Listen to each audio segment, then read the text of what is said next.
listening to Radio Sputnik, telling the untold.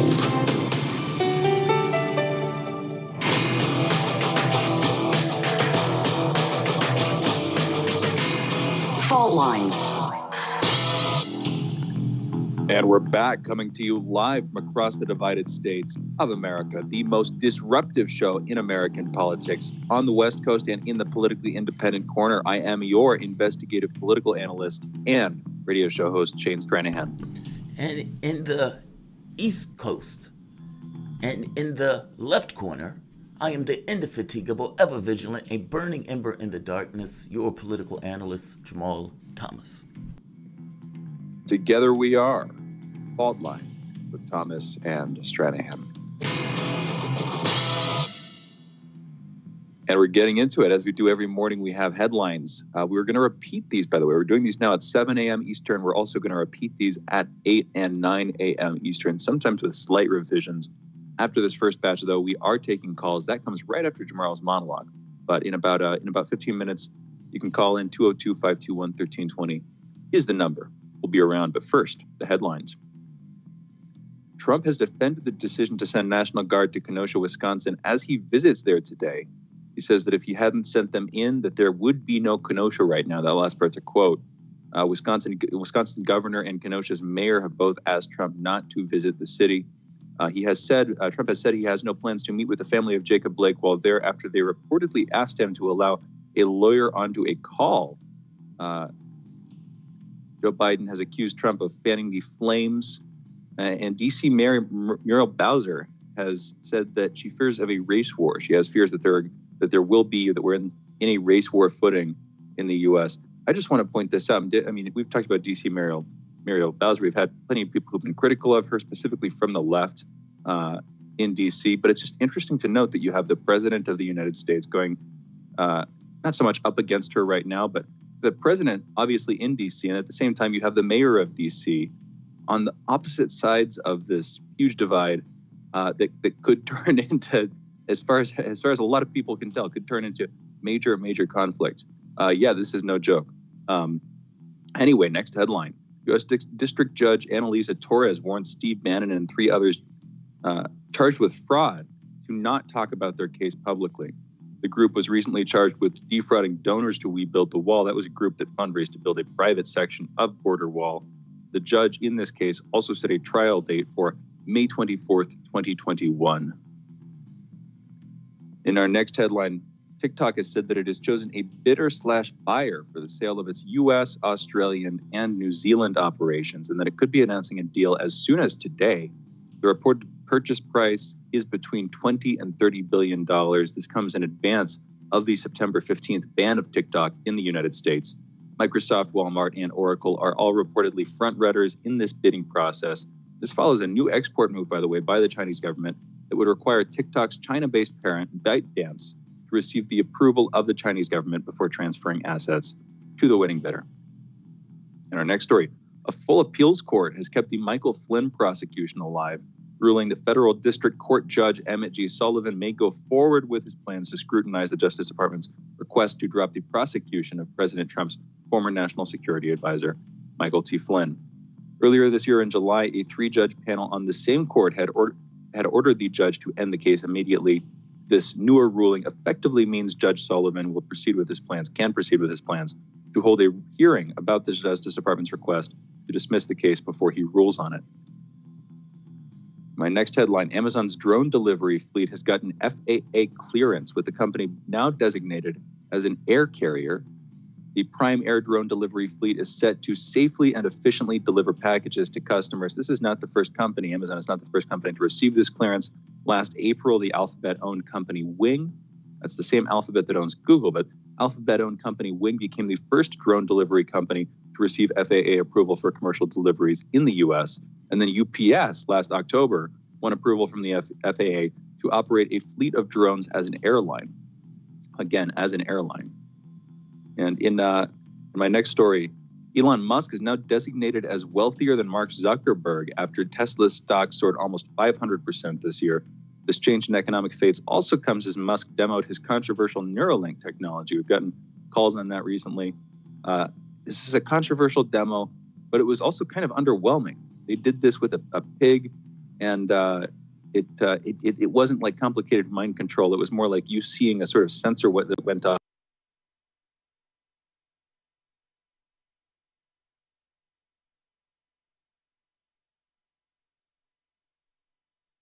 Technology, but hey, probably wasn't. Looking back at the Cybertruck and how that got unveiled, there were foibles then too. Last story today. Next headline: President Trump's son-in-law Jared Kushner flew on the first commercial flight from Israel to the United Arab Emirates this morning. This comes after a joint declaration with Prime Minister Benjamin Netanyahu yesterday, and it also comes as Pompeo has been visiting in recent weeks. We'll see where this stuff goes. We'll see if this signals a move by other Arab states to get closer to Israel. We've been critical of that idea, whether that's possible, whether it's feasible, or whether it's morally right. Hey, we'll come back to all that later. Until then, we're done with the fault lines. We're done with the headlines. You're listening to Fault Lines with Thomas and Stranahan. And we're out. Jamarl, what are you wanting to talk about today? What's your monologue on? So I want to start the monologue off here. There's a few things with Trump, but I want to start off here. Let's play the Joe Biden clip. Joe Biden uses it using his dead son as a prop to not sell for Medicare for all and covering everyone, but to not cover people. Let's play the clip. I was sworn into the United States Senate next to a hospital bed. My wife and daughter had been killed in a car crash. And lying in that bed were my two surviving little boys. I couldn't imagine what it would have been like if we didn't have the health care they needed immediately. 40 years later, one of those little boys, my son Bo, was diagnosed with terminal cancer and given only months to live. I can't fathom what would have happened if the insurance companies had said for the last 6 months of his life, you're on your own. The fact of the matter is, healthcare is personal to me. Obamacare is personal to me. When I see the president try to tear it down and others propose to replace it and start over, that's personal to me too. We got to build on what we did because every American deserves affordable healthcare. I'm Joe Biden, and I approve this message. It's personal to Joe Biden. Healthcare is personal to Joe Biden. Joe Biden is using his dead son as a prop to do two things. He's attacking Medicare for all by saying replace and start over. Medicare for all is not replace and start over. It's an expansion of a program that is already there and monstrously popular. And he makes the second point about healthcare being personal to him. And yet the healthcare policy he has leaves millions uninsured. You're talking about hundreds of thousands of deaths under Joe Biden's healthcare plan, personal to him. And by the way, the public option that Joe Biden was talking about during the primary, it's not even that. It's rolling that part back. They're just going to add extensions onto Obamacare. Go listen to what they're talking about right now. They won the primary. They don't care. This is a pivot. And while the pivot may be sexy to, other Democrats and people in the newsrooms, it's not sexy to the people, the 40 million that don't have health care and who can look at both parties and realize that none of their concerns are going to be ameliorated by either of these candidates. What I want to point out is that Joe Biden and the plan that he is going with, I would point out to him that he needs to pull back on the reins, that this is not going to work. It did not work in 2016, and there are warning signs that it is not working now. I understand the slick politics of it. And in the beginning, I even thought that maybe Joe Biden can make this work. Maybe Joe Biden can make this kind of coasting politics work, this inert candidate thing, a thing. But I'm thinking my analysis was wrong.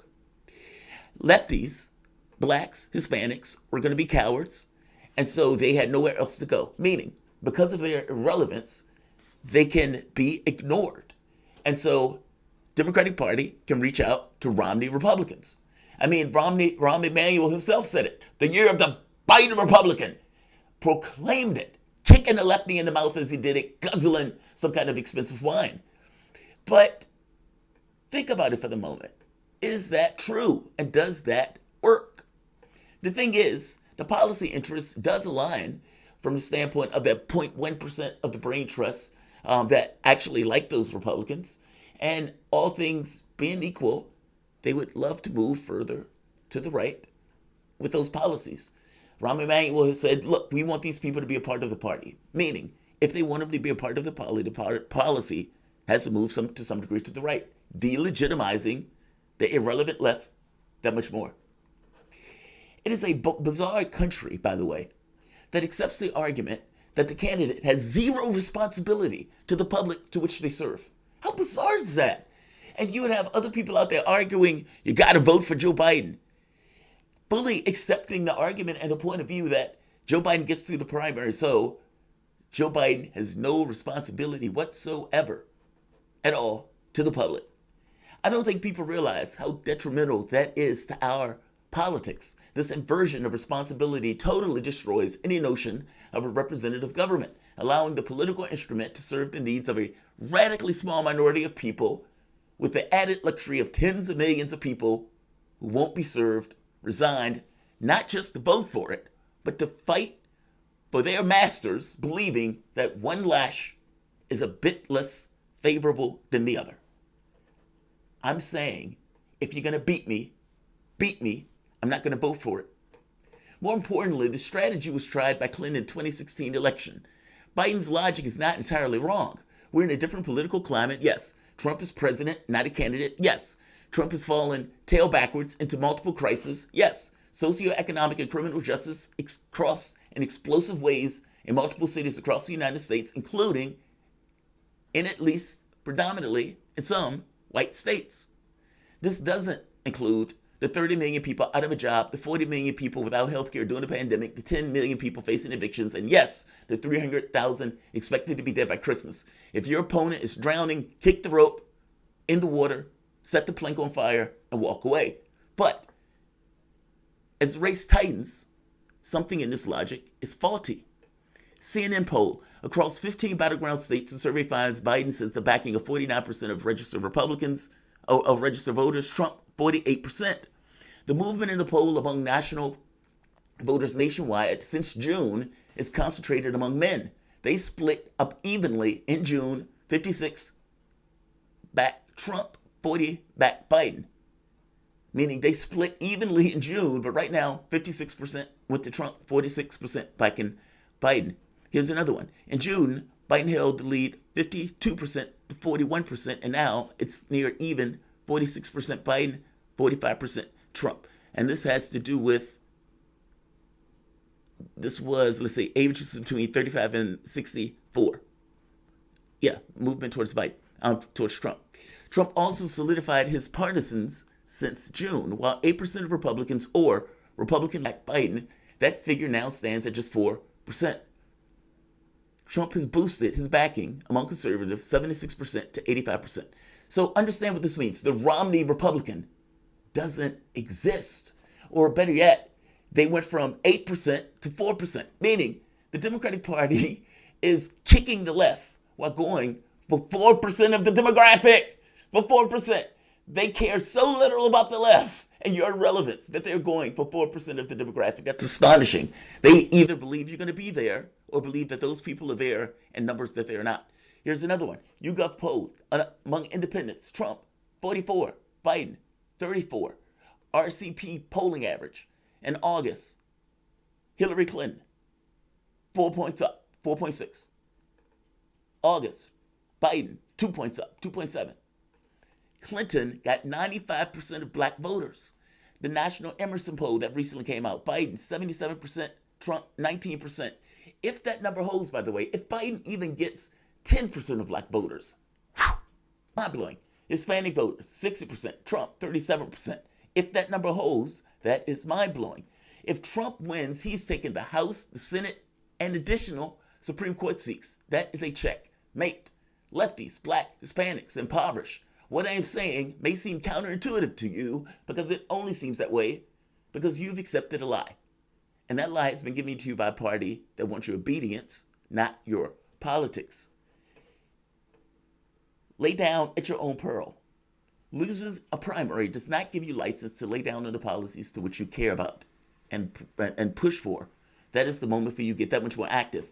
Pushing the candidate to the position increases the energy in the campaign if he appropriates the policies, not diminishes it. What I'm telling you is this is the time to rise up and fight for the policies that you care about. Biden wants to get into office without offering anything. I am saying it is imperative, if you actually do want to win and stop Biden from getting into office, to get active, aggressive in your politics, stand down and say, you get our vote when you accept our policies. And if he does, it will bring that energy to the party organically. You guys are listening to Fault Lines with Thomas Stranahan. As is, Biden could lose this in this very specific way. We'll be back in a moment.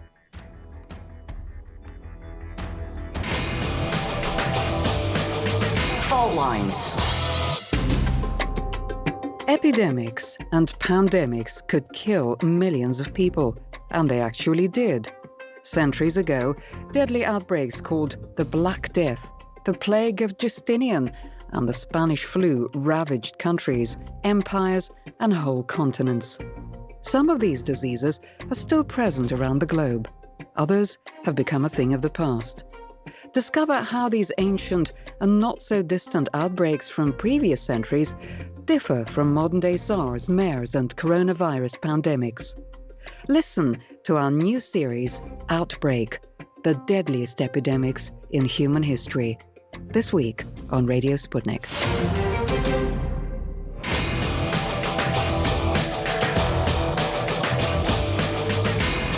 Fault Lines. And we're back. You're listening to Fault Lines with Thomas and Stranahan. We're taking calls. 202-521-1320 is the number to call. Again, 202-521-1320. And by the way, to give you some info on where you can find us. If you guys live in the DC area, you can catch us on the radio there at 105.5 FM and 1390 AM. If you are in Kansas City or that area, you can check us out there, 102.9 FM and 104.7 FM. Also, 11:40 PM there. In addition to those radio options, we're also online. We're on Spreaker, Stitcher, iHeartRadio, Apple Music. We're on Spotify and over on YouTube. You can do a search for either Fault Lines Radio or Jamarl Thomas. You'll find us there pretty quickly.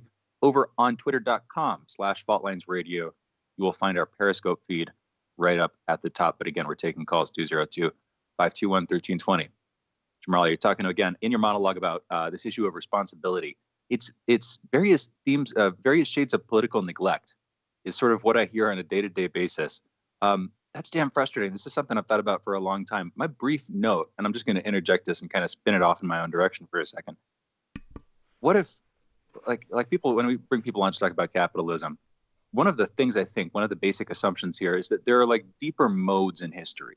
Like there are technologies, for instance, if you take those as an example, one primary example, if you take technology, it dramatically changes the course of human history and allows for different types of societies and different types of social orders and whole new modes of being, ways of interacting and stuff. So people talk about capitalism, how capitalism was in part created by technological innovations in the 14th, 15th, 16th centuries, that whole era. Anyway, maybe something similar happened with political engagement.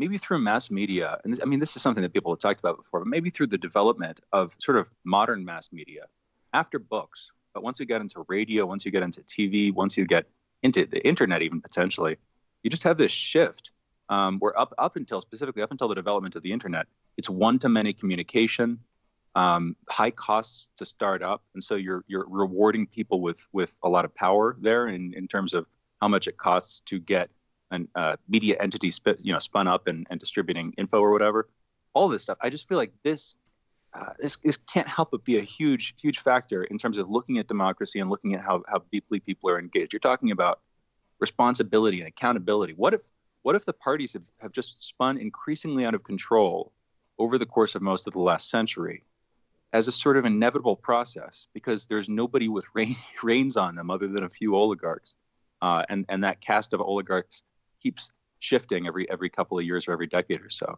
as somebody new comes into power. Maybe the media itself, not the message that the medium that media has taken, to sort of paraphrase Marshall McLuhan, maybe that's contributing to it too. That's kind of where my mind continuously grows.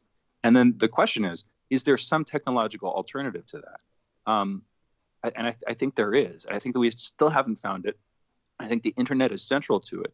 And in the same way that technology initiated feudalism, initiated capitalism, technology can also initiate some following political and economic mode. And it's really up to us to determine what that looks like. I don't think that there's a fate here. I think it's a lot of it is up to human choice.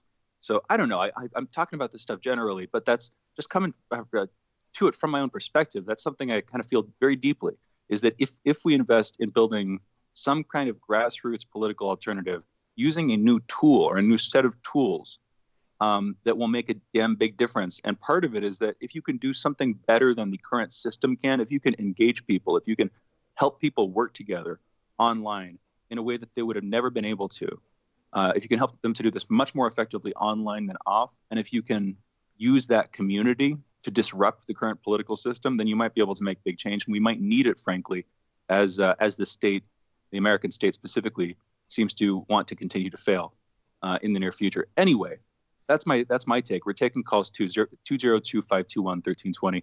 Jamarl, what's your take on this idea of some sort of technological revolution? Do you think there's any possibility? Do you see the internet as being able to provide that, or do you think it leads in the other direction? Do you think what's your take on this stuff?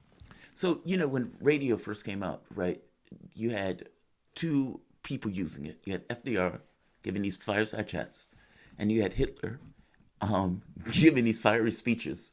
And people who first introduced to the technology just accepted, kind of in the same way we do. There's no way people would lie on the scale. So maybe that's not true. And then you had, when you further got into the war, you had people realizing, okay, he's lying to us. But you had many other people who didn't necessarily believe in it. They would even criminalize you listening to anything else. I think it goes both ways. And I think there's something else. When we're talking about a capitalistic system, we're talking about a system that has every interest, every incentive to infect and undermine whatever system you're coming up with, be it internet or anything else. I mean, look at the way that the political class went after the internet. When they were talking about Twitter and Facebook, they brought these guys to Congress, they hit them over the knuckles. I mean, you basically have a certain degree of control over those systems, even to the point of putting in like news people into internet sites. So it's like you can't even get away from it, even when you try to leave it. And so maybe, because the internet, regardless of that, it allows, like you said, startup costs are cheap, and people can pretty much open up a show and get a large number of people in their platforms. I mean, for God's sake, Jimmy Dore has like 500,000 people. And Jimmy Dore is like, he would say he's a comedian, meaning, he was able to pull that many people together just by showing a certain degree of talent that he was able to use to do that show. And, that's an energy unto itself. So maybe you're right. I mean, maybe it's disruptive in and of itself, regardless of the ability of people trying to undermine it just because of how cheap it is to do it. It's like if I could build a machine that builds 1 billion T-shirts in a second. Well, T-shirts pretty much go to zero, right? I can give them away. Maybe that's the same way with canoes. It seems like you can't help but do it. It seems like the internet is going to do something like that. And the point that I'm making is that ideally what we do with it is we turn it to the benefit of the majority of people instead of a small number of elites.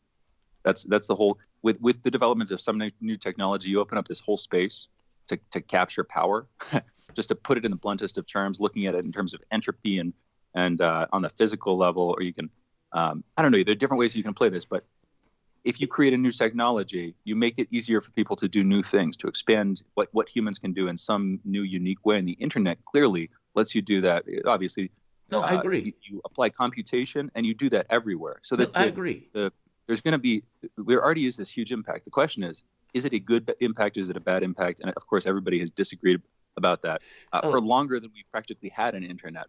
For longer, for as long as we've been speculating about what something like it might look like.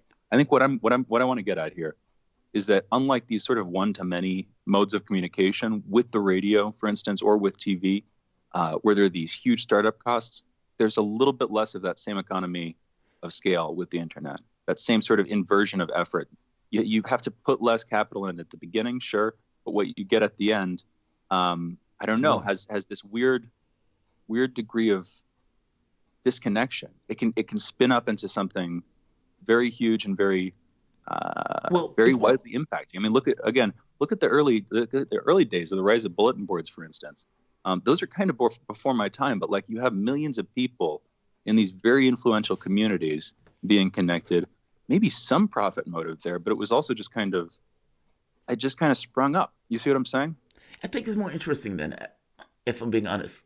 So many of the people who started on the internet, they do it for profit. They did it because they loved it. And there's a purity about that that's just, I'm sorry, beautiful to me from my standpoint, because it's a certain degree of freedom there in real terms that you can't necessarily get when somebody's breathing over your neck.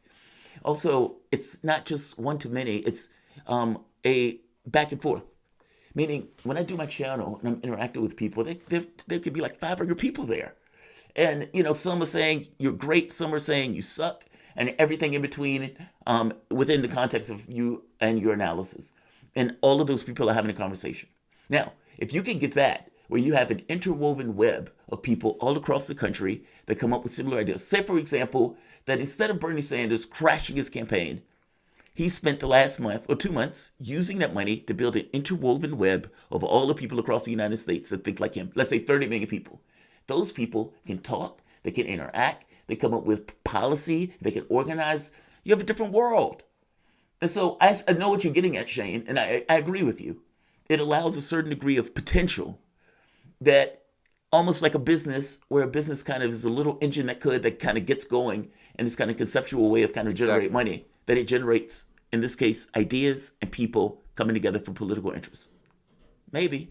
I think the alternative to profit the alternative to profit is common interest. It's either personal interest. I guess you could trifecta. Profit, which is a sort of official recognition of your achievement in some sense. Yes. Somebody else evaluating what you've done and giving you a reward for having done it, even if it's impersonal, even if it's abused, even if it's skewed in all these different ways. That's what it is. And you have personal interest, and then you have public interest. I think there's a lot more room for public interest and the development of public interest and the resolution of public interest. There's a libertarian take on this, or an anarchist take on this, either way, however you want to look at it, that people should be doing that themselves. They kind of want to all the time, and that if we don't hold them back from doing that, if we encourage people to do that, we do it ourselves, then you're going to see a resilient society springing up outside of the bounds of what we would call government now, that would have a lot more civility in it, and would be a much closer to a civil society as such. 1,000%. We've got a caller. Yes, but on that 1,000%. Like, meaning, if you create a society where you allow people to do what they wanted to some degree, you might be surprised at what people do. And those people, when they hate it, the hostility goes down, the ability for those people to have a life while they work, all of that stuff changes.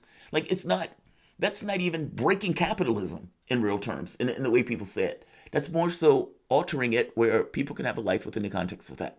And maybe that's government helping people out where they give them UBIs or whatever else. But let's go to the call. I'm sorry.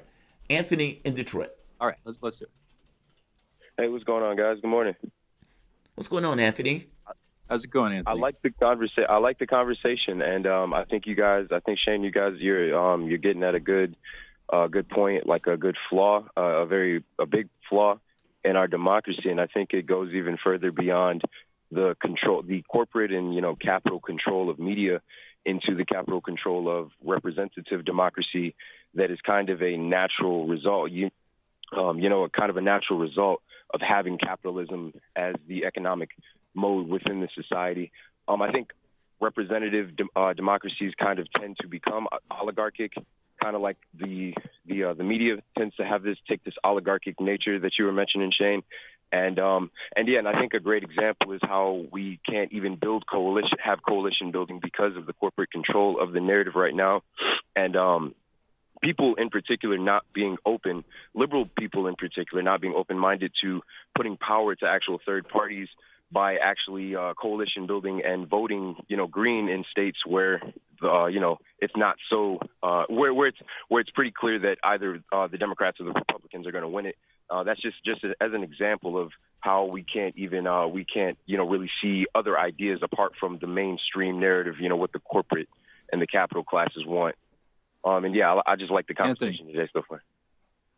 Anthony, great call, and thank you for that. Please call back in. We've got to go into a break right now here, and I'm going to take it off in my own direction. So I'm not going to respond directly to what you said, but please call back in. We'd love to have a longer conversation. Either, call back in anytime. Love to have you. My very brief take, I wanted to throw this in here before we go to Steve Grumbine in our next segment. It's just this idea. There's this idea of legibility. This writer, James C. Scott, has talked about legibility, where what states want, what specifically states want, is to be able to understand what's going on within their state. And so you have censuses, you have various means by which they make the society legible to the state. The problem with that is that civil society is inherently kind of illegible. It's inherently kind of organic and dynamic and free-flowing and vital in the way that you'd want from, a living organism. We live in a sort of decaying institutional gridlock thing. It's too legible. I think what we need is to make our own slightly less legible systems. We need to make our own systems that are outside of what currently exists in politics, because as long as we continue to operate within that glove, it's gonna constrain what our hand can do. It's gonna guide us a little bit too heavily. Anyway, let's go into a break. We'll be back in a second with Steve Grumbine. Thanks for listening to Fault Lines with Thomas and Stranahan. We'll be right back.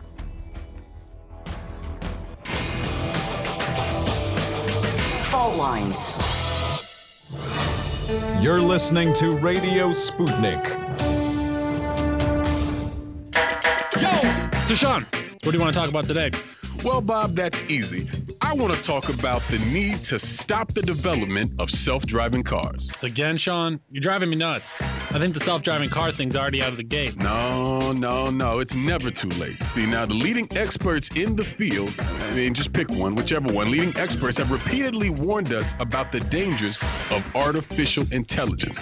Look, I'm telling you, man, we have to stop the robots by any means necessary. I see what you did there. Yep. Tune into our show By Any Means Necessary daily from 2 to 4 p.m. Eastern Time on Radio Sputnik. And don't forget to call in at 3:20 p.m. to our studio number 202-521-1320.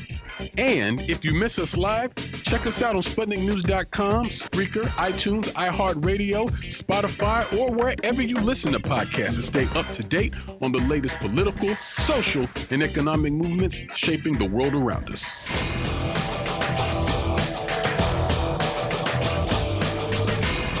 Fault Lines.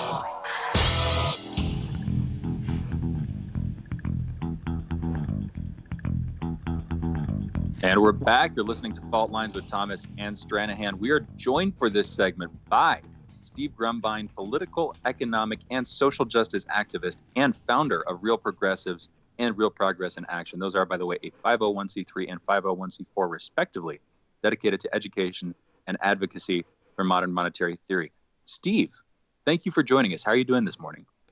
I'm doing great, guys. Thanks for having me on. Hey, great to have you. By the way, for those listening, you can check his website out. That's realprogressives.org. Just like that. Great URL, realprogressives.org. Also check him out on Twitter at realprogressivesUS. That's his handle again, realprogressivesUS. Steve, thank you for joining us. We're talking about modern monetary theory, the possibility of pending economic collapse, and also some alternatives to the USD. Bitcoin, other altcoins, just other alternative currencies. We were actually just closing out with something. What's your I don't think we've talked about this on air before. What are your thoughts on alternative currencies? How could we think about alternative currencies using the lens, putting the hat on, thinking about it from a modern monetary theory perspective? Do you see these currencies as competing, or do you just see them as sort of different measures of value that can be corresponded? How do you see alternative currencies fitting in with the USD, Steve? Well, thank you for having me on again. As far as things like Bitcoin go, they're more like an envelope.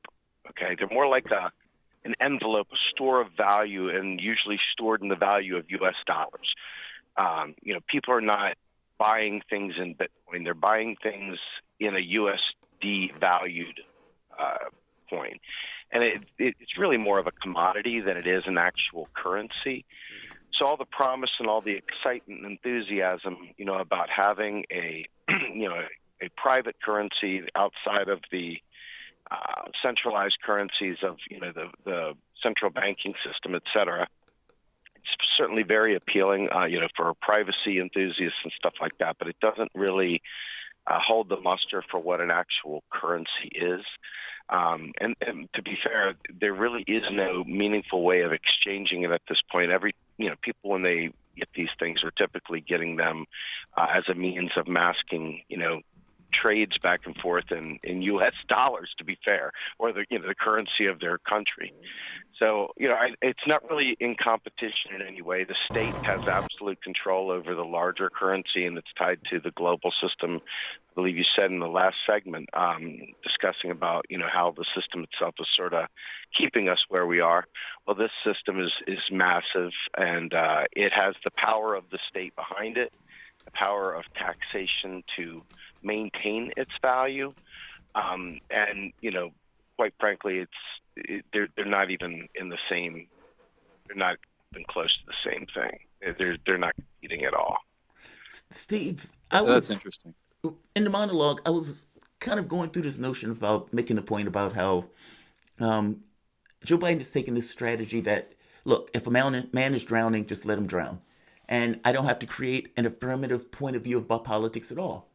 And I was trying to make the point of how weird that is, that a politician is running and the public, for whatever reason, accepts that argument, that that guy is our savior, and because that guy is our savior, he doesn't have to do anything to get our vote. And so people who are pushing for this notion of actual policy, yeah, you guys can kick rocks.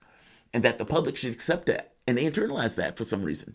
One of the things I made the point, too, about is Biden's talking about public option is also now taking a back seat when you listen to his recent talks about this stuff.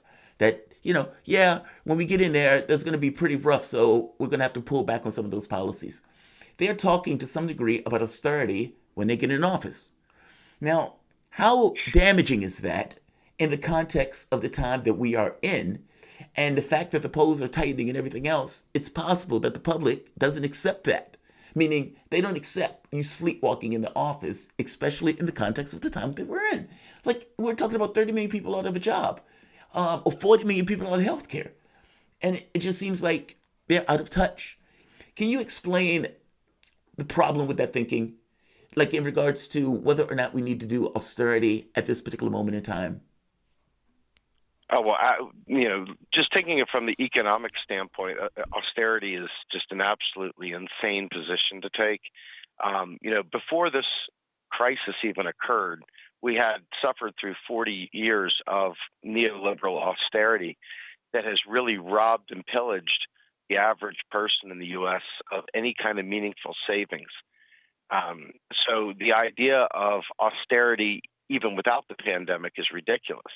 Add in the pandemic, and you are talking about negligence at a level I can't even begin to put words to. It's murder, to be fair. And I see this as, you've got Donald Trump, you've got Joe Biden. And Joe Biden has 40 years to look at his record. Now, let me give you this is tough to even say out loud, but let me give you the flip to that. Flip side to that is that there's very good people I know, people like Eric Hamilton, people like Stephanie Kelton, and others who are absolutely economic geniuses that are driving the narrative within the party. Not necessarily as sycophants of the party so much as fighting where they think the power lies. So in that sense, there is some hope that there are some good people out there that can help push this regardless of whether we have a corpse in the office or not. And quite frankly, I think that, I'm always willing to bet on Kelton and Hamilton, Bob Hockett and others, but Steve, just to interrupt for one moment, if they're doing that, then they're going to lose.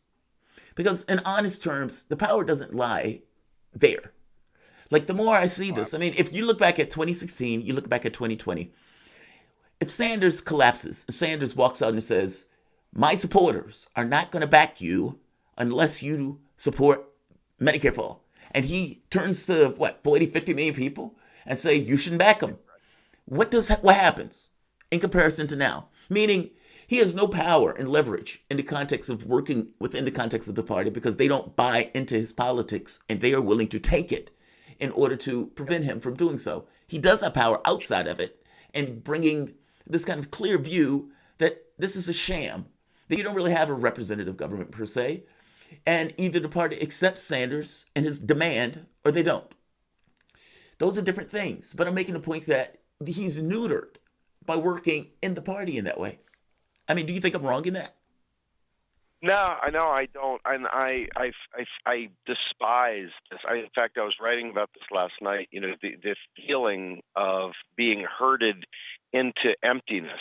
I think that's the best way I can describe it, because there's nothing there with Biden. It's literally an empty shell. And you know, you see glips and phrases come out on Twitter and here and there. Probably one of his handlers put it out there. But they're trying desperately to keep this man hidden behind a wall because he's absolutely feckless. And to me, watching folks try to make this guy happen, I mean, it reminds me of that the old movie Clueless, where it's like, or Mean Girls, where it's like, stop trying to make fetch happen, stop trying to make Biden happen. Biden hasn't happened in 3 previous runs. He's not. I see him not happening this time either. But like I said, I know there are people out there that want me to listen and believe in them. I'm saying, hey guys, I've watched this, election be stolen from Bernie twice. I've watched the people that have fought for this wrecked twice. And I can tell you right now, if they didn't listen to all those millions of people, and if they didn't listen during the middle of a pandemic about, Medicare for all, and if they didn't listen during a pandemic about providing, disaster recovery to individuals versus just banks, they aren't going to listen to it under any other circumstance. Now, the school's out when it comes to groups like the Sunrise Movement. These young kids are motivated and activated and ready to go. But there is a bit of that establishment element. But they, from what I've seen, there is some brightness to our future as long as we maintain that independence of getting sucked into the Borg. I think there is some opportunity there. But I do believe that Biden is an empty shell, and I do believe that Bernie, unfortunately, cost himself a lot of political clout. But I have a feeling that he didn't really have a whole lot of choice in the matter. I think we all saw that. I think that even if he was a willing participant, you see Obama once again. He's gotten off his butt twice in the last year. Once to stop Bernie, and the other to stop the NBA strike. So, the establishment is clearly saying hell no to Bernie. And even in a Politico article from Biden's speech the other night, he basically said, hey guys, do I look like a socialist? And the answer is hell no, you don't. You don't look anything like one, not even a little bit. And, I think that right there, that disconnect is huge. And I think that it's going to probably cost them the election. I think people are seeing straight through it. They're not buying it. But I really, to that, Jamarl, I want to get to this point about austerity, but I can't let that go. Sure. I have deep and indelible scars over what's taken place in 2020 and 2016. Yeah. And look, I don't know if Sanders got tired. I don't know. But I bristle at that you don't have options. Because honestly, from a strategic sense, if you're in the room with Sanders and you're talking to him, you're like, look, Sanders, you're having a hard time and you're not going to win this. However, your objective is not to win it. Your objective is to get policy accomplished. Period. That's all. That's all you care about. Your fetish is policy. You get paid money. Oh, give me some policy. And I say that to say there's a difference in getting Joe Biden elected versus trying to get policy accomplished. Because in pushing for policy, you say, I don't have political clout within the context of the party. I do have political clout in the context of all of these groups that take direction from me. And if I go out, maybe I can't get to the sun, but maybe I can cling to the moon and say, I want one policy of Medicare for all. And I'm going to burn it to the ground with that policy. Because ultimately, I have some idea that they want to get elected. And the facade comes immediately off when you have a policy with 88% support. And you have Democrats saying no. And you have 70% support outside, and they say no. And you're in the middle of a pandemic with 40 million people without health care, and they still say no. How do you do that? Like, I'm astonished by that. Like, I would be shocked if they could pull that off. It's insane. It's insane, dude. When I watch this, this is me as a voter, Steve, not Steve trying to look at things in this like grown-up sort of way. Steve, as a voter, says, "What the hell did you just do, dude? You screwed up. You blew it, right?" But one thing that has been drilled into my head, and I don't subscribe to this, just so we're on the same page, but I can explain it at least. There is a belief that you fall back to the winning hand, whatever that winning hand you have is, right? And Bernie is always a sort of a calculating dude that falls back on the safest plan. That ain't my style. When I saw that happen, I would have used every bit of my leverage all the way up to the convention.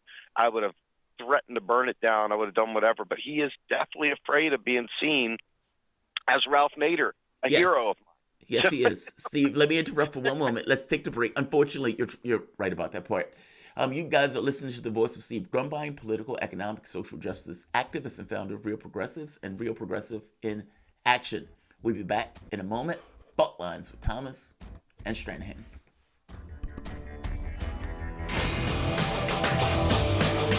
Fault lines. Shooting from the lip. We're taking no prisoners here. Real opinions from real people. Where we bring you people with controversial views, and instead of trying to catch them out, we actually let them expand on their views. What's going on in British politics, European politics, and indeed in world politics as well. And wherever you are, whether you're a UKIP supporter, a Tory or Labour, everything is in turmoil. John Gaunt. Shooting from the lip.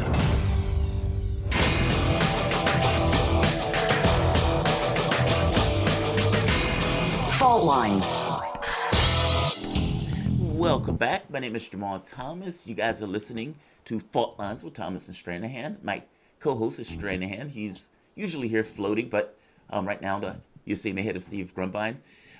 Steve Grumbine is a political, economic, and social justice activist and founder of Real Progressives and Real Progress in Action, a 501c3 and 501c4, respectively dedicated to education and advocacy for modern monetary theory.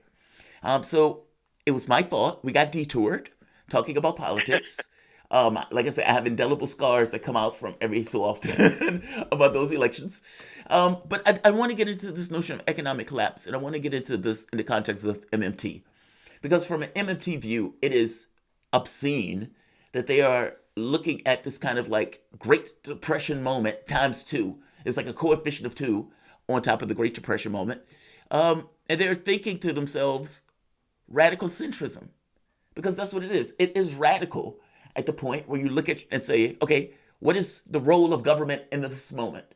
And they say, we got to be centrist. That's what we got to do. That's an astonishing point of view. Can you talk about how MMT views this moment in comparison to, let's say, how a centrist, or let's say, honestly, Republican Democratic politics, because both of them view it with a similar lens? Yeah, well, I mean, the GOP in some ways has gotten this more than the Democrats, which is terrifying. GOP has been cutting taxes, and they're helping the wrong people, okay? But they're getting the fact that being stingy isn't the way to go, except they seem to always stingy with the people, right? We the people are always on the screwed end of that one. But the Democrats, it's humorous because they've spent so long trying to play into an area that was never them. They're trying to out-Republican the Republicans. And by doing this, they figure they're going to gather a larger swath of active voters, and they figure if they can capture those moderate Republicans, they're okay. And they've been doing this since the third way. I mean, we're talking going back to the Reagan era as Clinton came through and so forth. They've been pulling to the right, trying to capture that vaunted middle space on the Republican side, but in reality, they're just recoalescing the Dixiecrats, and this concept of austerity, this concept of reducing deficits and so forth, that has always been their ploy because that's how they fire up the economy, by getting loose credit into the system versus having the federal government spend on public purpose spending. And so this tactic is one that fattens Wall Street. That's why you see a Wall Street economy that's flourishing while millions upon millions of Americans are unemployed right now. So if you look at this from an MMT perspective, MMT is a lens. It's not a prescription for anything. And you can clearly see that the availability of slack labor, the availability of massive fiscal space is right there for the taking because the economy is ground to a complete halt. Now, mind you, there are people going to work. There is reopenings of things, but we're watching a very, very different world. I mean, something like 30% GDP loss just from this alone. That's huge. And so if you think about, what the Democrats are doing here, they're literally saying we learned nothing from the last crisis and that, we don't care because our Wall Street donors are the ones that are going to benefit from this. And we'll give you Wall Street solutions to your everyday problems. And that dog doesn't hunt. Well, Steve, I mean, it seems like Democrats are pushing back on, are not doing this stuff simply because they're pushing back on what Republicans are doing, the limited things that Republicans are doing. And again, Republicans are doing things that would be fit under the banner of MMT, just because it seems like our spending is disconnected in an MMT way from our intake. And this just it seems like a fundamental division in terms of how you see money. I actually briefly want to go back, and I don't have time for a primer, and that would be didactic regardless. But just this idea, you used, I think, the unit of measure. We got into talking about it. There are these three sort of definitions, these interlocking definitions of a currency that I've heard. And it seems like MMT changes those a touch. So I might be getting some of this wrong. Please correct me if I am. But one is something like a unit of account. I've heard it described as unit of measure or unit of account. Another is a store of value. And then the other would be a medium of exchange.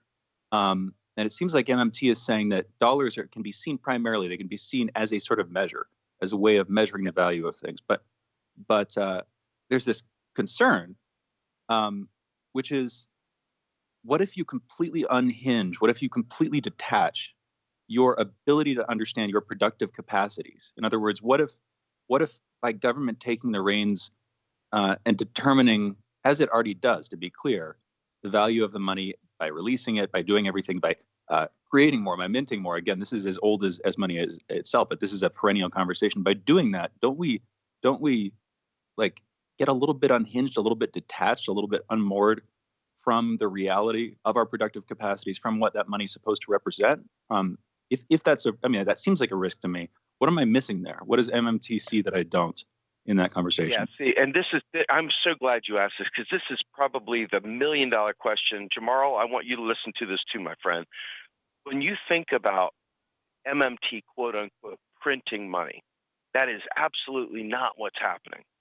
And this is everything, every single expenditure the federal government makes is done exactly the same way.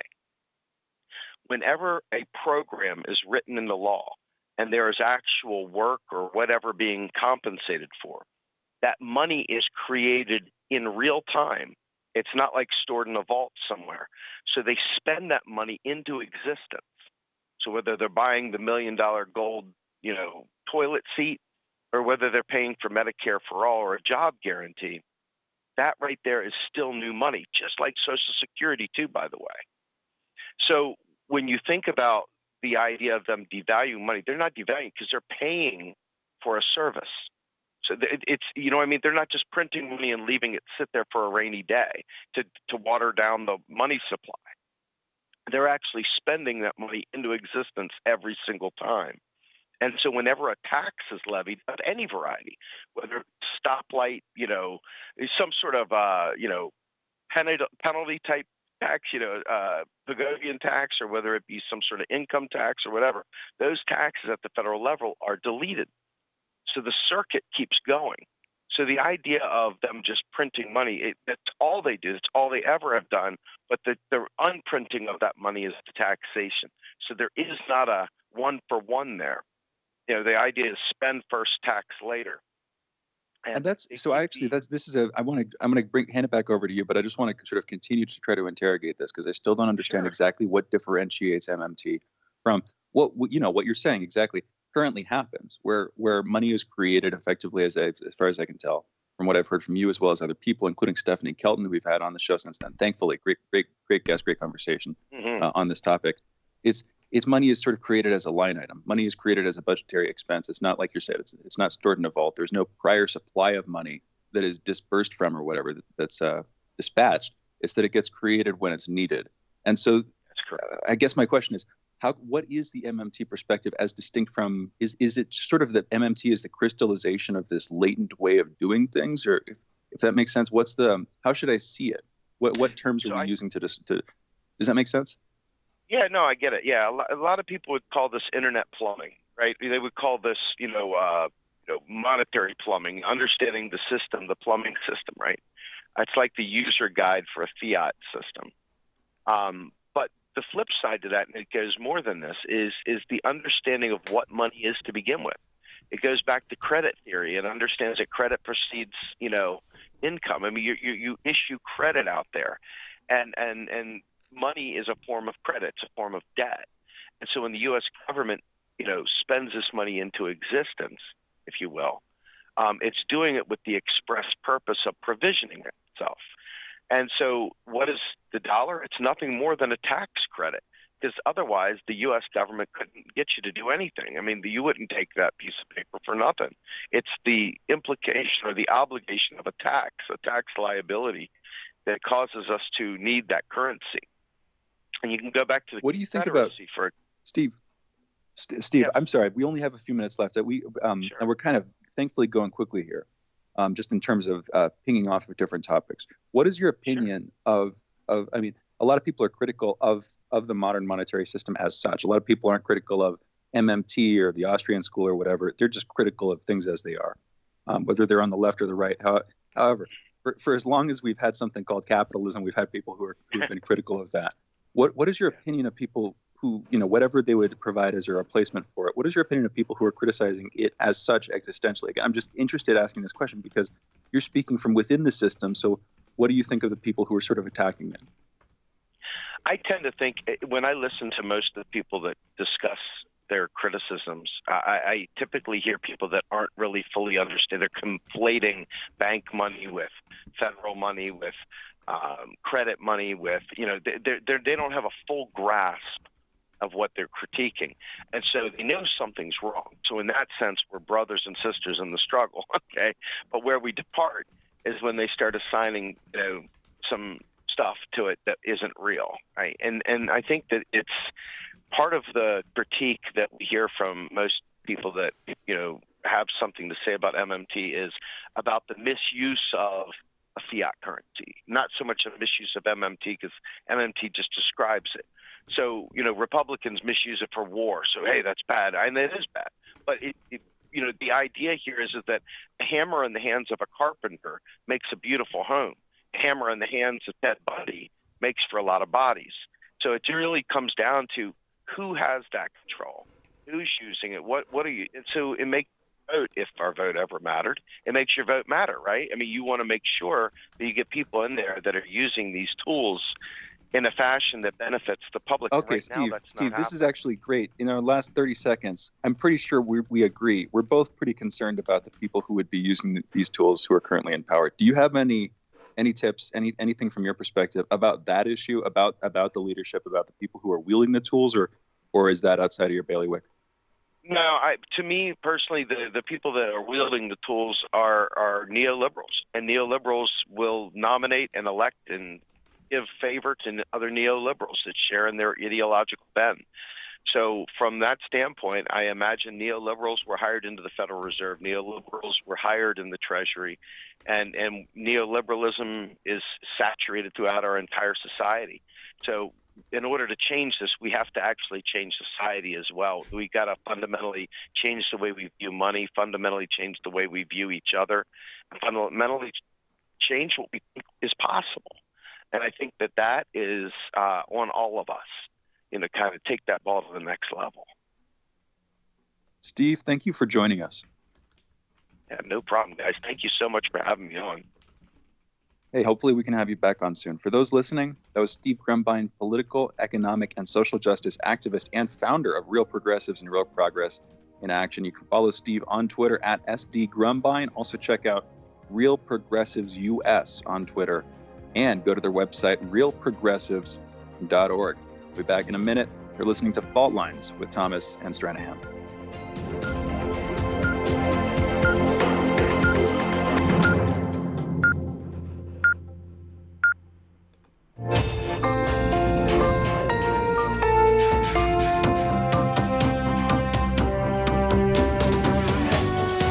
You're listening to Radio Sputnik.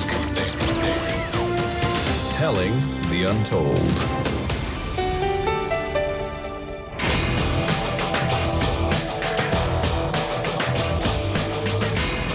Fault lines. Live from the divided states of America, welcome to your daily inoculation for propaganda. In the left corner, I am the indefatigable, ever-vigilant, the last antibody to a sick and seizing political system, your political analyst, Jamarl Thomas. And in the politically independent corner, and on the West Coast, I suppose, I am your investigative political analyst and radio talk show host, Jane Stranahan. You are listening to Fault Lines with Thomas and Stranahan. Let's get to the headlines. In the news, Senator Ed Markey is being challenged by Representative Kennedy, a lesser version of their elder namesake, John F. Kennedy and Ted Kennedy. Amazingly, Nancy Pelosi has given a nod to one Kennedy in this race. More interesting still, on the policy of blacklisting that the DSCC and the DCCC has in place. Nevertheless, my hope individually is that Markey stumps a mud hole in the Camelot namesake. No hate, just give an honest opinion.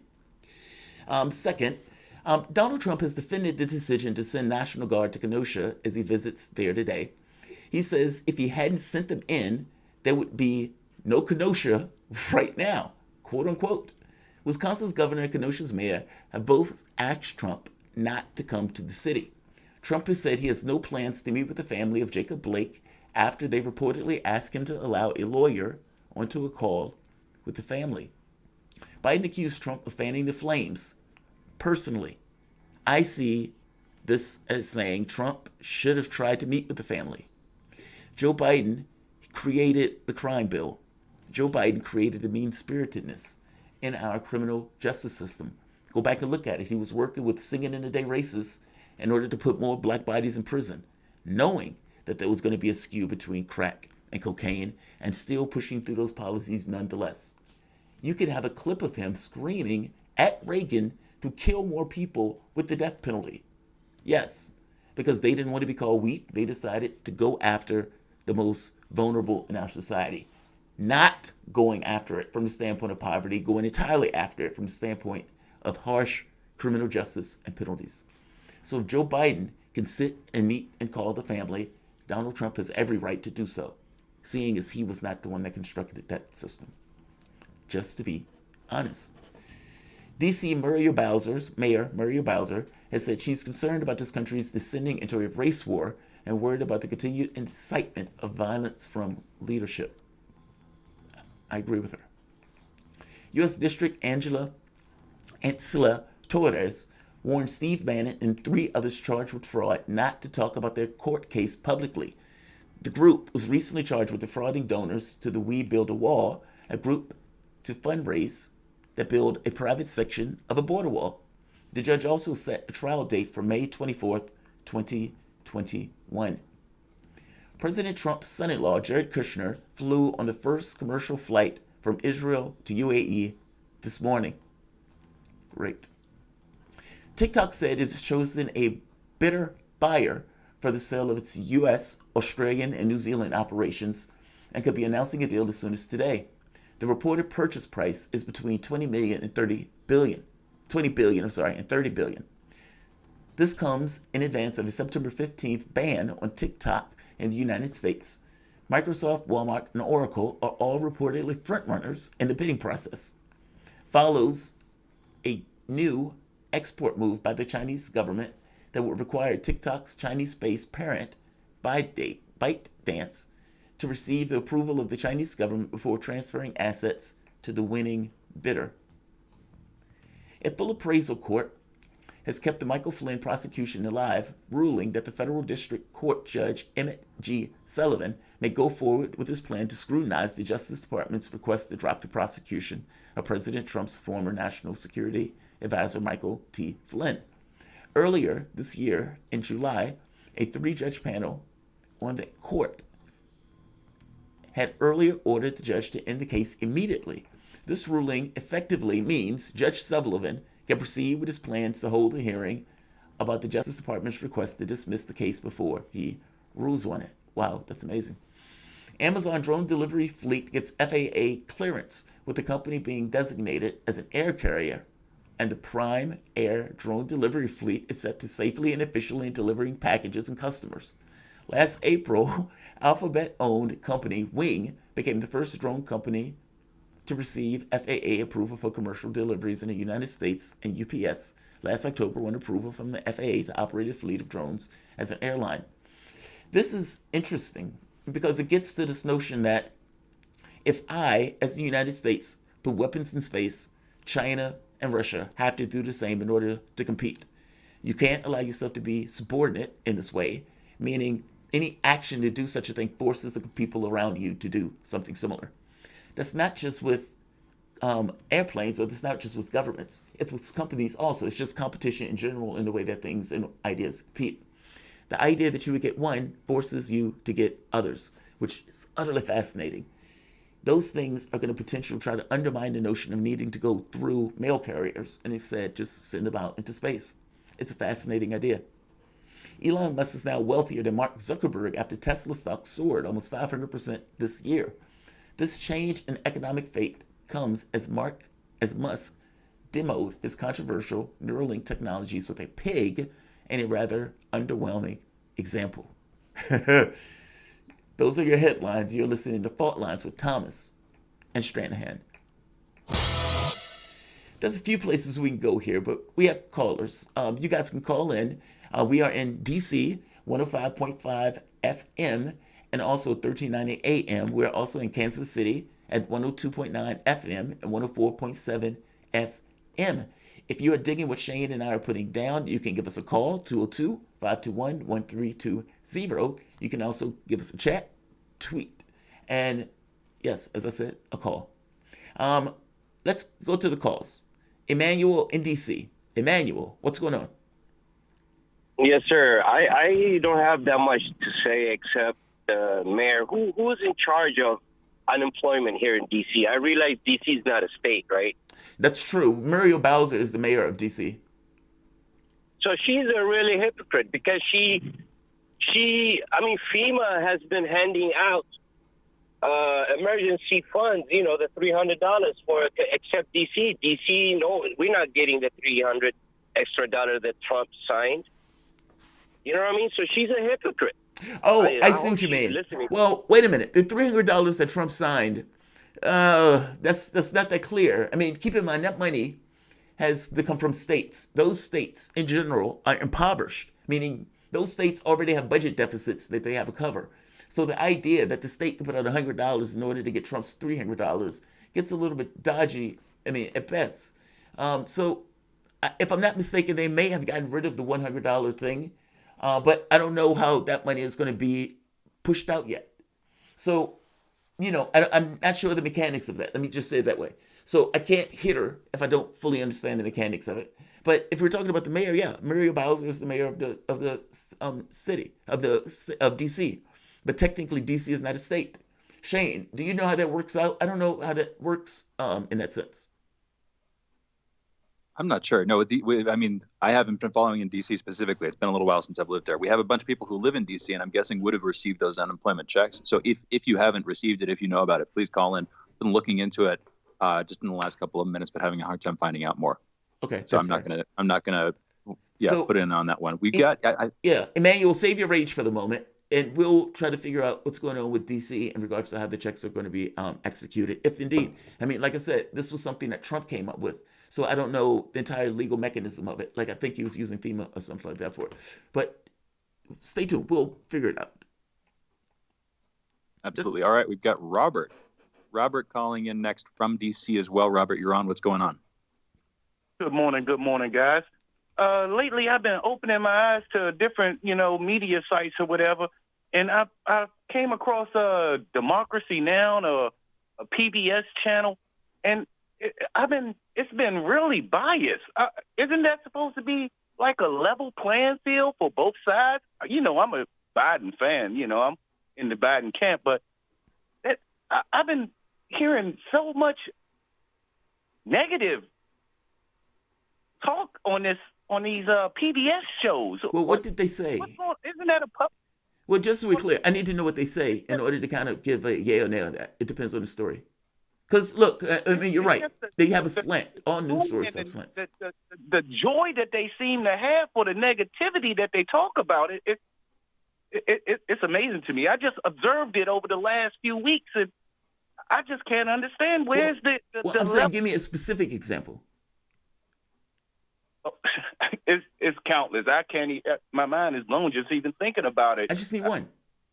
I think people are feeling down. I think maybe a tiny part of it is just that in general, the media. You could say it started with Trump possibly for a long time now. I mean, you're a Biden supporter. Don't need to get into this too deeply, but it's just that if the media is opposed wholeheartedly to Trump, and if it's all antagonistic against him for better or for worse, if you think it's warranted or not, then you're living under a regime that you really don't support, and so things are going to get depressive. And then 2020 has just become increasingly heavy. To the point where now people are worried about civil war and economic collapse and all this stuff. So negativity in general, that seems warranted. I'm just curious, though, alongside Jamarl, if there were some specific examples or topics or what they seem negative about. I'm just curious to hear what you were seeing, what was sticking out to you. Well, I wish I could be more specific at the moment, but it just seems the tone, and there's nothing positive on this PBS or WHUT show. I was blown away by it the last few weeks. It seems to be no level. Thank you, Robert. I appreciate the call. I can see that. I think the thing is, thank you, we're Robert. in an election cycle, and this is, from, I think, people's perspective, a time for political combat. And look, let's be honest. First and foremost, beyond anything else, those are human beings. Those human beings have self-interest regardless of the role that they're in. That cop that still needs to pay his bills, still, gets angry and everything else and annoyed at all the stuff that people get at, may bust up a drug ring and say, you know what? Instead of $10,000, it was $5,000 that we were fined. And may justify it in the sense of the flack of the job, the difficulty of the job, et cetera, et cetera, et cetera. I'm saying your politicians are the same. They're human beings. And in those jobs, they have self-interest that can sometimes be monetary, that can sometimes be within the context of party and what the things they need to do. And political combat, but also newsmen, news people. You think Chuck Todd doesn't have a political ideology? None of these guys. Objectivity does not exist. What you have are people who have political dispositions, and they put their stake in the ground, and they give their best take, if they're being honest, which is important. But they give their best take even within the context of their lens. And they may have divergent points of view, despite the fact that they're being honest in the way that they try to frame it. They could be right or wrong. Both of them can be right, both of them can be wrong. I'm just making the point that that's kind of how it works. Accept them as people first. And if you accept them as people first, you get down, I think, to a more honest nub of the reason they analyze things a particular way. So yeah, if that news person believes that their world is going to end with Trump, they're going to act like it. I'm sorry, Shane, go for it. No, you're totally good. No, there's a little bit of a delay there. No, I think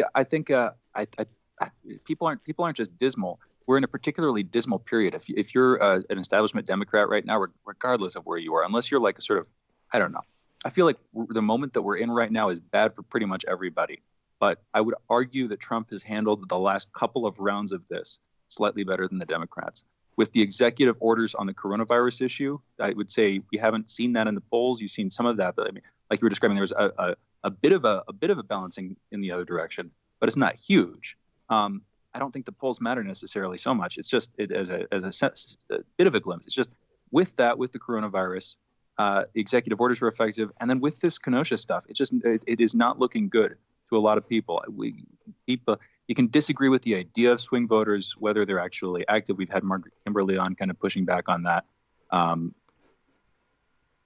But I think there's something to it. And I think that with both of those examples, with these two key pivotal issues, with the riots, with the civil unrest, and with COVID, I think that right now Trump is doing decently, which I wish there were more coming from the other side. I wish the Democrats were doing more better stuff, because, then you get the kind of competitive aspect where ideally then that would instigate Trump doing something better too. And we'd have a rising tide lifting all of our boats. I would love for that. Yeah. I would love to come on this channel and be like, wow, they decided to appropriate this policy. But that's not what's happening. It's the opposite. So we can't. No, we should go to a break. Yeah, let's go to a break. Be right back. You're listening to Fault Lines with Thomas and Stranahan. Back in just a minute.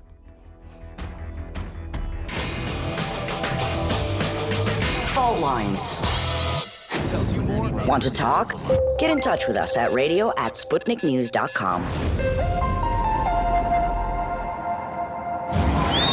What do we want? News, politics, and culture. When do we want it? Wait, we weren't finished. News, politics, and culture without the red and blue spin. Okay, so now when do you want it? Daily from noon to 2 p.m. Eastern Time. Okay, satisfied now? Never. Tune in to Political Misfits on 105.5 FM in Washington, D.C. and on 102.9 and 104.7 FM in Kansas City, Missouri. Daily for our analytical fix. No surrender.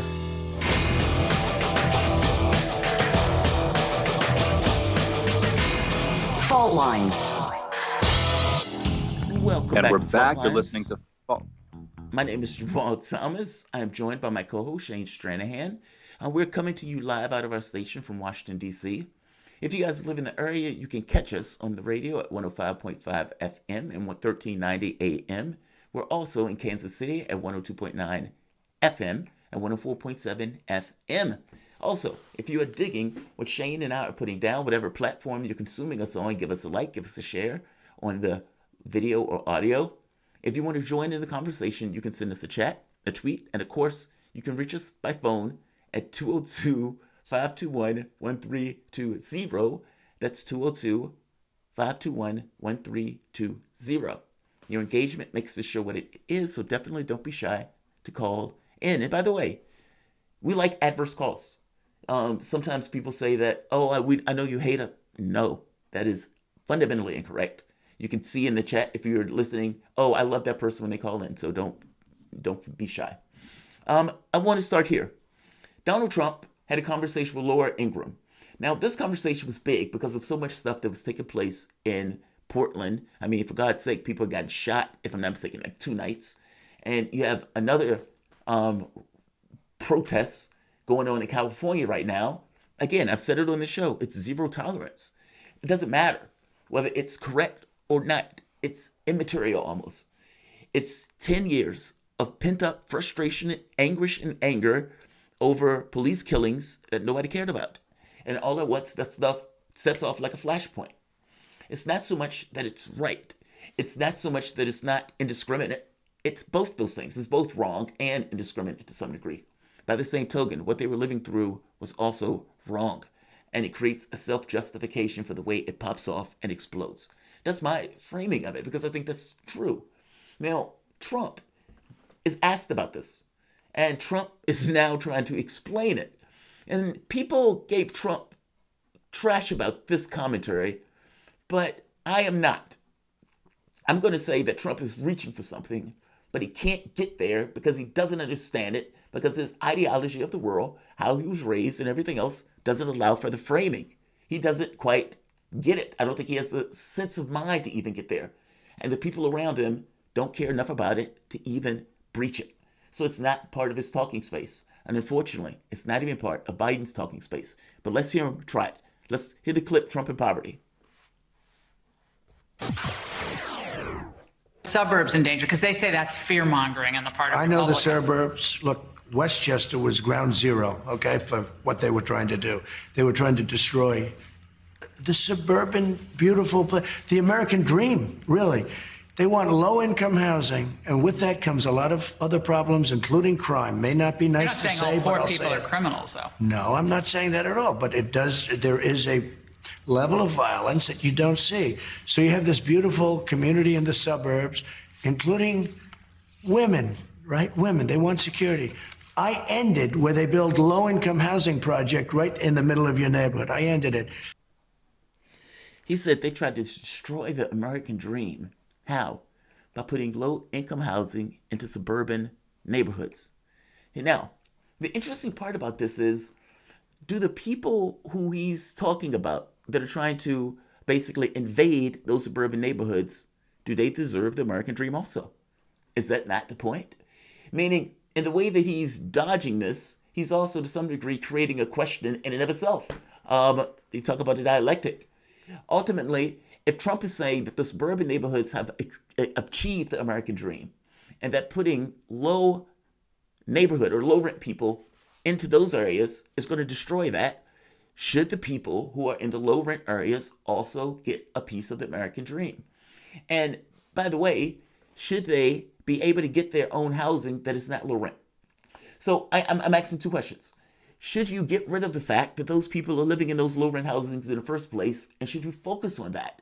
As opposed to, we're going to hold back the night and Trump, I'm going to be man on the wall and keep those people, those poor people, out of your neighborhoods.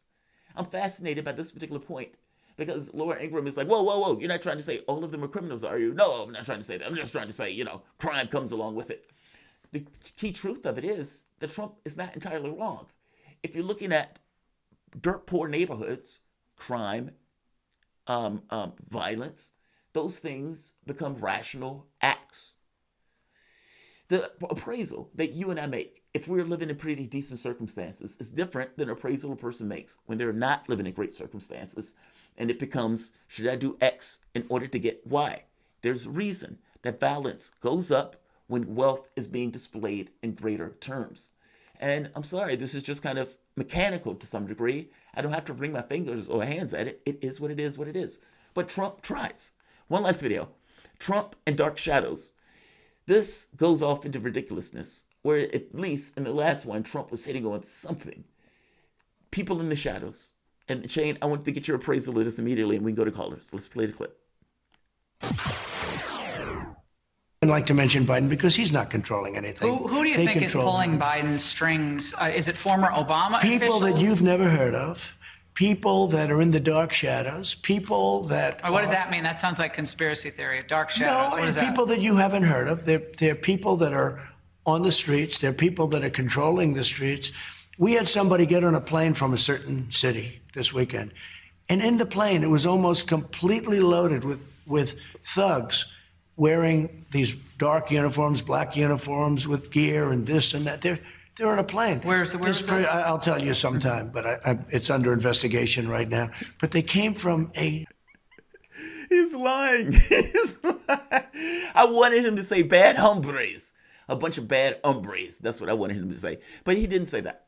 Come on. You could do better than that. Look at your world. Your country is falling apart. And it's under your watch. You're the man on the wall.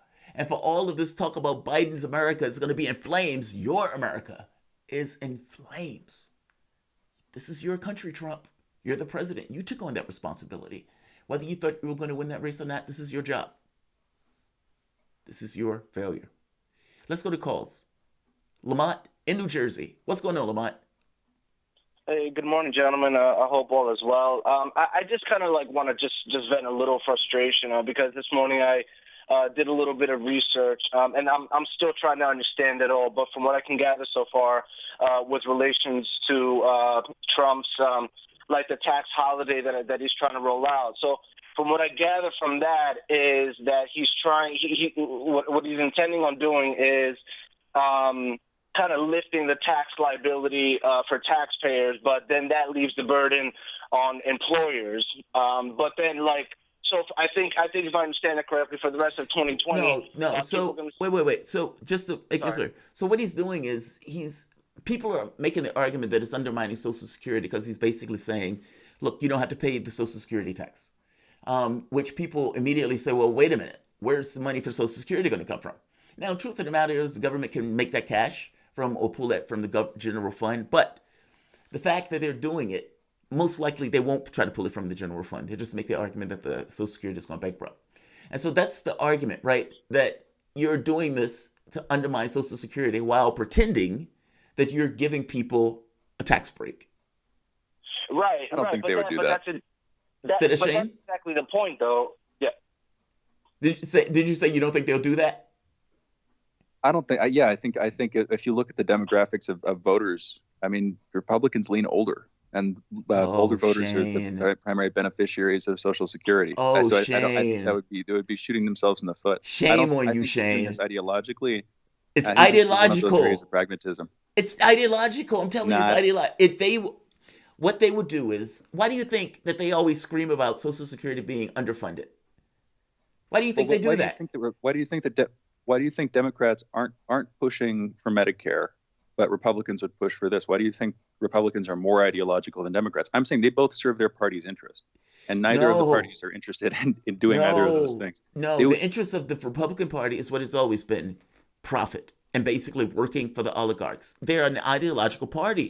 Same thing with the Democrats. Look, my argument is not that Democrats aren't ideological from the standpoint of serving the ends to which they service. I'm making the point that so are Republicans. And if they can get the opportunity to make an argument that Social Security, it can't pay for itself, it's about to fall apart.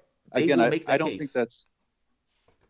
They might make that argument to appease whatever to make concessions to libertarians, because those are a substantial sort of wing, a minority in the Republican Party. So they'll make that argument to appeal to that cohort, but they won't go beyond that. There's no reason, there's no incentive for them to do so. They're taking down the post office right now. Yeah, post office is the number one company that's loved, by the way.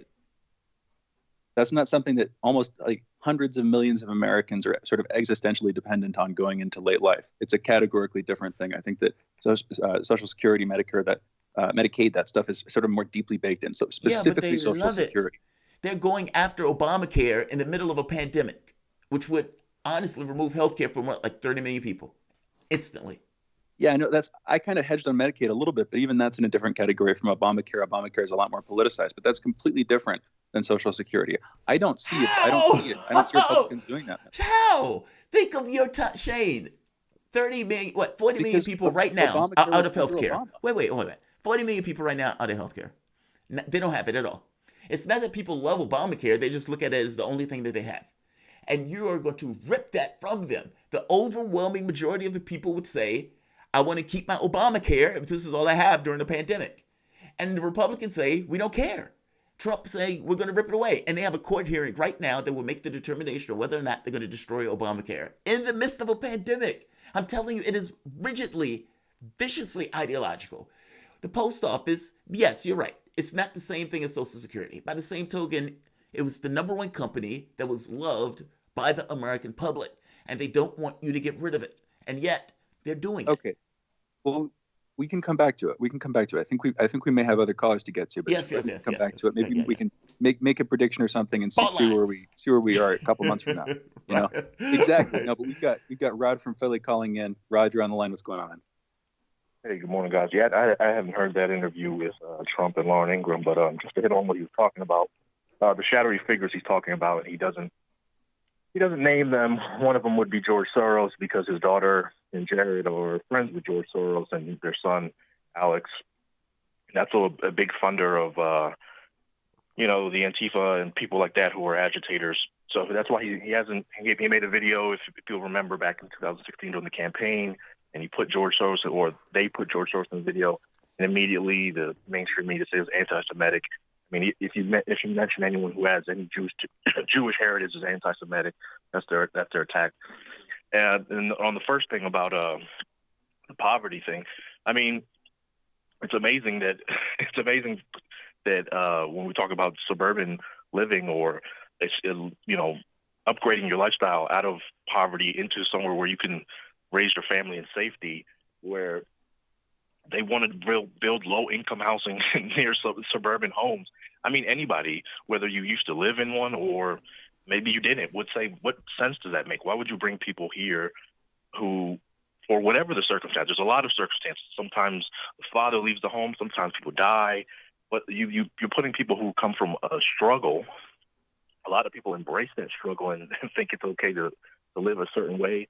I'm from one of the roughest places of Philadelphia, Kensington. Anybody can look it up online. It's from, weirdly enough, because of social media, it's become popular because it's the number one destination for heroin in America. Wow. But a lot of people embrace that. They like to live that. Like they like violence. They like hurting people. They like the gang culture. Wait, right. Just to interrupt for 1 second. Do they embrace it? I mean, I cringe at that. If I'm being honest with you, I agree with you that some people will live it, but some people will live it because they don't necessarily see, let's say, a doorway for them not to live it. And I would make a secondary point. In the same way that you have people who are raised in, let's say the Huxtables, for example. I know how Bill Cosby eventually, ended up. But the character to which he played, think of what happened. You had Claire Huxtable, Bill Huxtable. Claire Huxtable was a lawyer, and Bill Cosby was a doctor. And you had perfect kids, and those kids, I would wager to you, would grow up extraordinarily well, because the measure that they grew up in, the neighborhood they grew up in, and even the standards that were set by their families would propel them to think about life in a certain way. They wouldn't even take it as if it was a choice. They would absorb it almost implicitly, and they would function as such. Now, take that to a completely different neighborhood, to a completely different family. It's not about liking it. It's about some people look at this is the way to go. And in looking at this is the way to go, these are my options that are available to me, whether I am right or wrong in that. These are my options. We have to end this. We have to wrap it. You guys are listening to Fault Lines with Thomas and Stranahan. Right. Thank you for the call. We got to get back. Let's get back to the show. You guys are listening to Fault Lines with Thomas and Stranahan. We'll be back in a moment.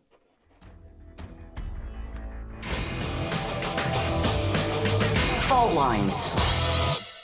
We are above all the latest developments, and we don't take any sides. Radio Sputnik, telling the untold.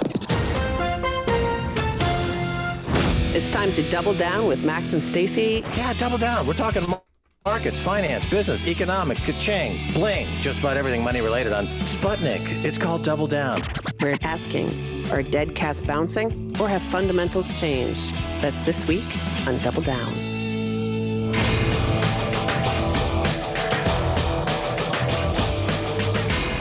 Fault Lines.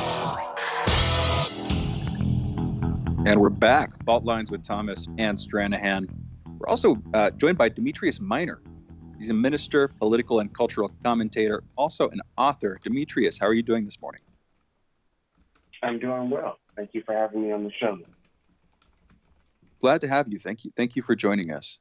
So yeah, we're going to be talking about the DNC, the Democratic National Convention, and the RNC, Republican National Convention, both wrapped up within the last couple of weeks. Also talking about what's been going on in Kenosha, Wisconsin, and to some extent, I'm guessing, across the country. Obviously, both of these have been talking about a lot recently. We've had a few people from either side of the political aisle on to talk about the DNC and the RNC. And we've gotten, as far as I can tell, the response is most of the Republicans seem pretty happy with how the RNC went broadly. And then most of the Democrats we've had on have wavered, but that might be down to our choice of guests. I'm not saying there's anything universal about that. It's just been interesting to note that. I'm curious where you land. What did you think looking at the Democratic National Convention? How do you feel about their performance, their policies, what they were talking about there? And then exactly the same for the RNC. What do you think about Trump's family speaking, that whole extravaganza, the whole show? The Trump convention. So with the Democratic convention, I mean, obviously I'm a conservative, so politically I differ drastically from the Democratic convention. Initially, I thought seeing what they had and how unconventional the convention had to be, I thought they did a decent job. I thought they did a great job of having a diverse mixture of speeches, how they presented Joe Biden, how they presented Kamala Harris, just given the resources that they had, unlike any other convention here. I thought it was pretty decent. And then the Republicans had their convention, and it really took me by surprise. Digitally, they outdid the DNC. Production-wise, they outdid the DNC. So from that perspective, Republicans should be proud. I'm unsure if it really moved the meter. I thought President Trump's speech was more of a State of the Union layout instead of a call to action. I guess, which is not to be too surprising, seeing that he's already served a term or is nearing the completion of his first term. So obviously, you want to put in his accomplishments to make the case second term. But quite frankly, I thought the speech was too long. I'm really unsure of seeing how polarizing the president is and seeing how known of an entity Joe Biden is. I'm not sure that these conventions really move the thermometer that much. I think only people who are political junkies and journalists and columnists and people who are more in tune with the political spectrum than the average American, they probably pay the most attention. But I still think there's a long way to go until we have a definitive look at how things will turn out in November.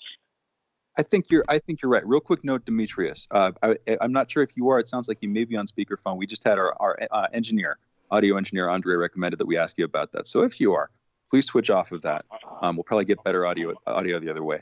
But responding directly to what you're saying, I think you're right. I think it's primarily political junkies that were watching these things and really paying attention to them. I mean, I know plenty of other people who were watching them, but they were already for the most part adherents of them. I saw this up close and personal. If you were a Democrat, you were tuning into the DNC, and you weren't so much to the RNC. And inversely, I saw the same thing. If you were a Republican, you'd have a hard time watching the DNC for the most part. But that probably doesn't hold true for, like you're saying, the political junkies, the political class, or people who weigh in on those things. I think where a lot of the public's attention now is what's going on in the streets and what's going on in their bank accounts, fundamentally. What do you think about both of those aspects? What do you think about how the president's dealt with it? It's the first time we've had you on, so I just want to sort of get a sense of where you are on stuff. Great to have you. What do you think about how Trump's dealt with the coronavirus and the executive orders and the situation, all of that? Just going briefly over it. And also, what do you think about what's going on out in the streets in Kenosha, in Portland, over recent months with Black Lives Matter and a lot of the sort of associated political actions, including rioting in a lot of these cities and a lot of the violence that's followed from that? What's your take on those issues? Wait. Before we get to it, I do want to ask a question on the Republican, on the RNC convention, DNC convention, before we get to the Kenosha issue. Yeah. Sure. I'm curious, when you say you thought the DNC did a good job on it, I have to be honest, you've given them a far fairer lens than I did. Now, maybe my standards were high. I would argue my standards were just the American public and that the world has fallen off its axis and there's all sorts of traumas and catastrophes that people are dealing with. And it just seems like America was an afterthought when I watched the convention. Did you get that sense? And what did you think the focus of their convention was when you were watching it? I mean, because I think you gave a fair appraisal, right? When you looked at it, I don't think you came on and you just trash it reflexively. So if with that fair appraisal, what did you think was the most effective aspect of it? And if America was an afterthought, is it fair to be that fair? Let's say it that way. That's fair. I think one can say that the case was made more for being anti-Trump than pro-Joe Biden. One of the things that I think the Democrats were going for without invoking his name, Ronald Reagan so famously said, "Are you better off 4 years ago than you were today?" Right. And so having the montage of former Republican voters and just the diversity of voices that were once pro-Trump and now anti-Trump, I think they were trying to push a narrative that we cannot afford 4 more years of the same. Our lives are not better off than they were 4 years ago. And I thought that was a powerful component. Now, how compelling will it be 2 months from now? Well, time will really tell, because even the Republicans had Democrats that are now coming over to the Trump side. But I can see when you say America was an afterthought, because there wasn't much of a platform coming from the Democrats, except for the fact that their anti-Trump and that anything will be better than the last 4 years that we've experienced. That will be the conclusion that I got by watching their convention. Do you think this is basically going to be a referendum on Trump as opposed to anything else? Absolutely. The people that go into the voting booth to vote for Joe Biden, unless they're diehard political junkies, diehard activists, it would be a vote cast against Donald Trump. There's not really much enthusiasm for Joe Biden, but I will argue that an unenthusiastic vote still counts as a vote. So, right. The unenthusiasm is not written on the side of the page. Right, does that count it? Listen, the Trump base is more energized than Joe Biden's base. I mean, you see it on social media. You see it during the boat parades that's been happening. You see it at the rallies. And there's something to be said of that. But I also think that there are a section of people, and time would tell how large the section is, who are angry, who are fed up, and who have had enough of the president's tactics. And so, yeah, that will be a referendum on Donald Trump, simply because of how polarizing he is. Yeah, that's a good point. Let's go to the Kenosha question, as Shane was going with. How do you think about the Kenosha protests and or riots, depending on how you call it?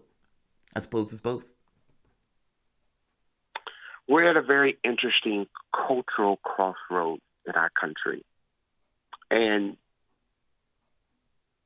the media wants to elicit an emotional response absent of facts.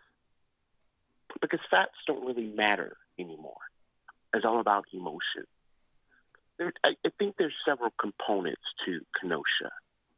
A black man being shot in the back 7 times is going to trigger a raw emotional response. Because from the black community, here's the notion, here's the thought process. Here we go again. And the name is a name that's added to a long list. Tamar Rice, Breonna Taylor, George Floyd, Ahmaud Arbery. The list goes on and on. And so the pain, the anguish, the frustration never ends. However, it is also important for us to look at the facts, to look at the story, to look at the context, and to try to put the pieces together. I am still looking at the facts. I am still reading the story from my understanding. He was resisting arrest. He was resisting police. He was reaching for a weapon, and the police took action. And there's more to the story that keeps coming out every day. However, the president, I believe, because of his polarizing figure, is not the best messenger. Joe Biden has been in politics since Moses parted the Red Sea and doesn't have much to show. He's not the best messenger. So there will not be a political savior to help us at this cultural crossroads. It's all about us coming together as a community, as neighborhoods, as a nation, to solve these very complex problems. And unfortunately, the media is adding to the negativity, and they're inflaming the fires. And Dimitri, I think it's worse than that. Demetrius, I think it's worse than that. Because you get Joe Biden using George Floyd as a prop, going to the family, having talks to the family, being the guy who created the Biden crime bill, working with Clinton.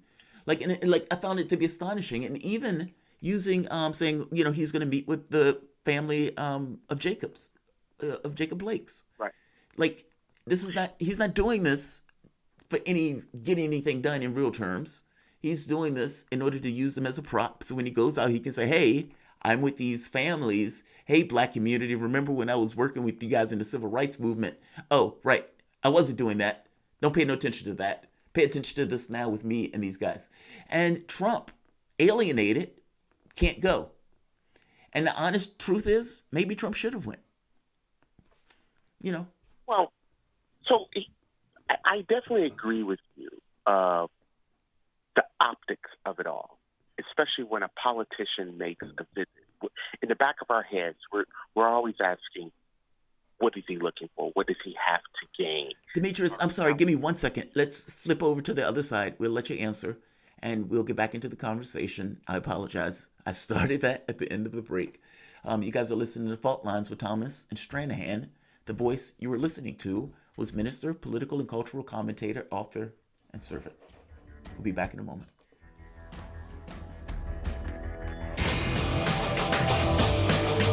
Fault Lines.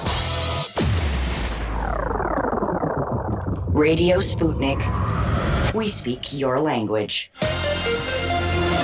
Find us at SputnikNews.com. Stuck in traffic? No problem. Stay informed. Stay tuned to Radio Sputnik on 105.5 FM or 1390 AM in the Washington, D.C. area. Need more? Follow us on Facebook or check us out on SputnikNews.com.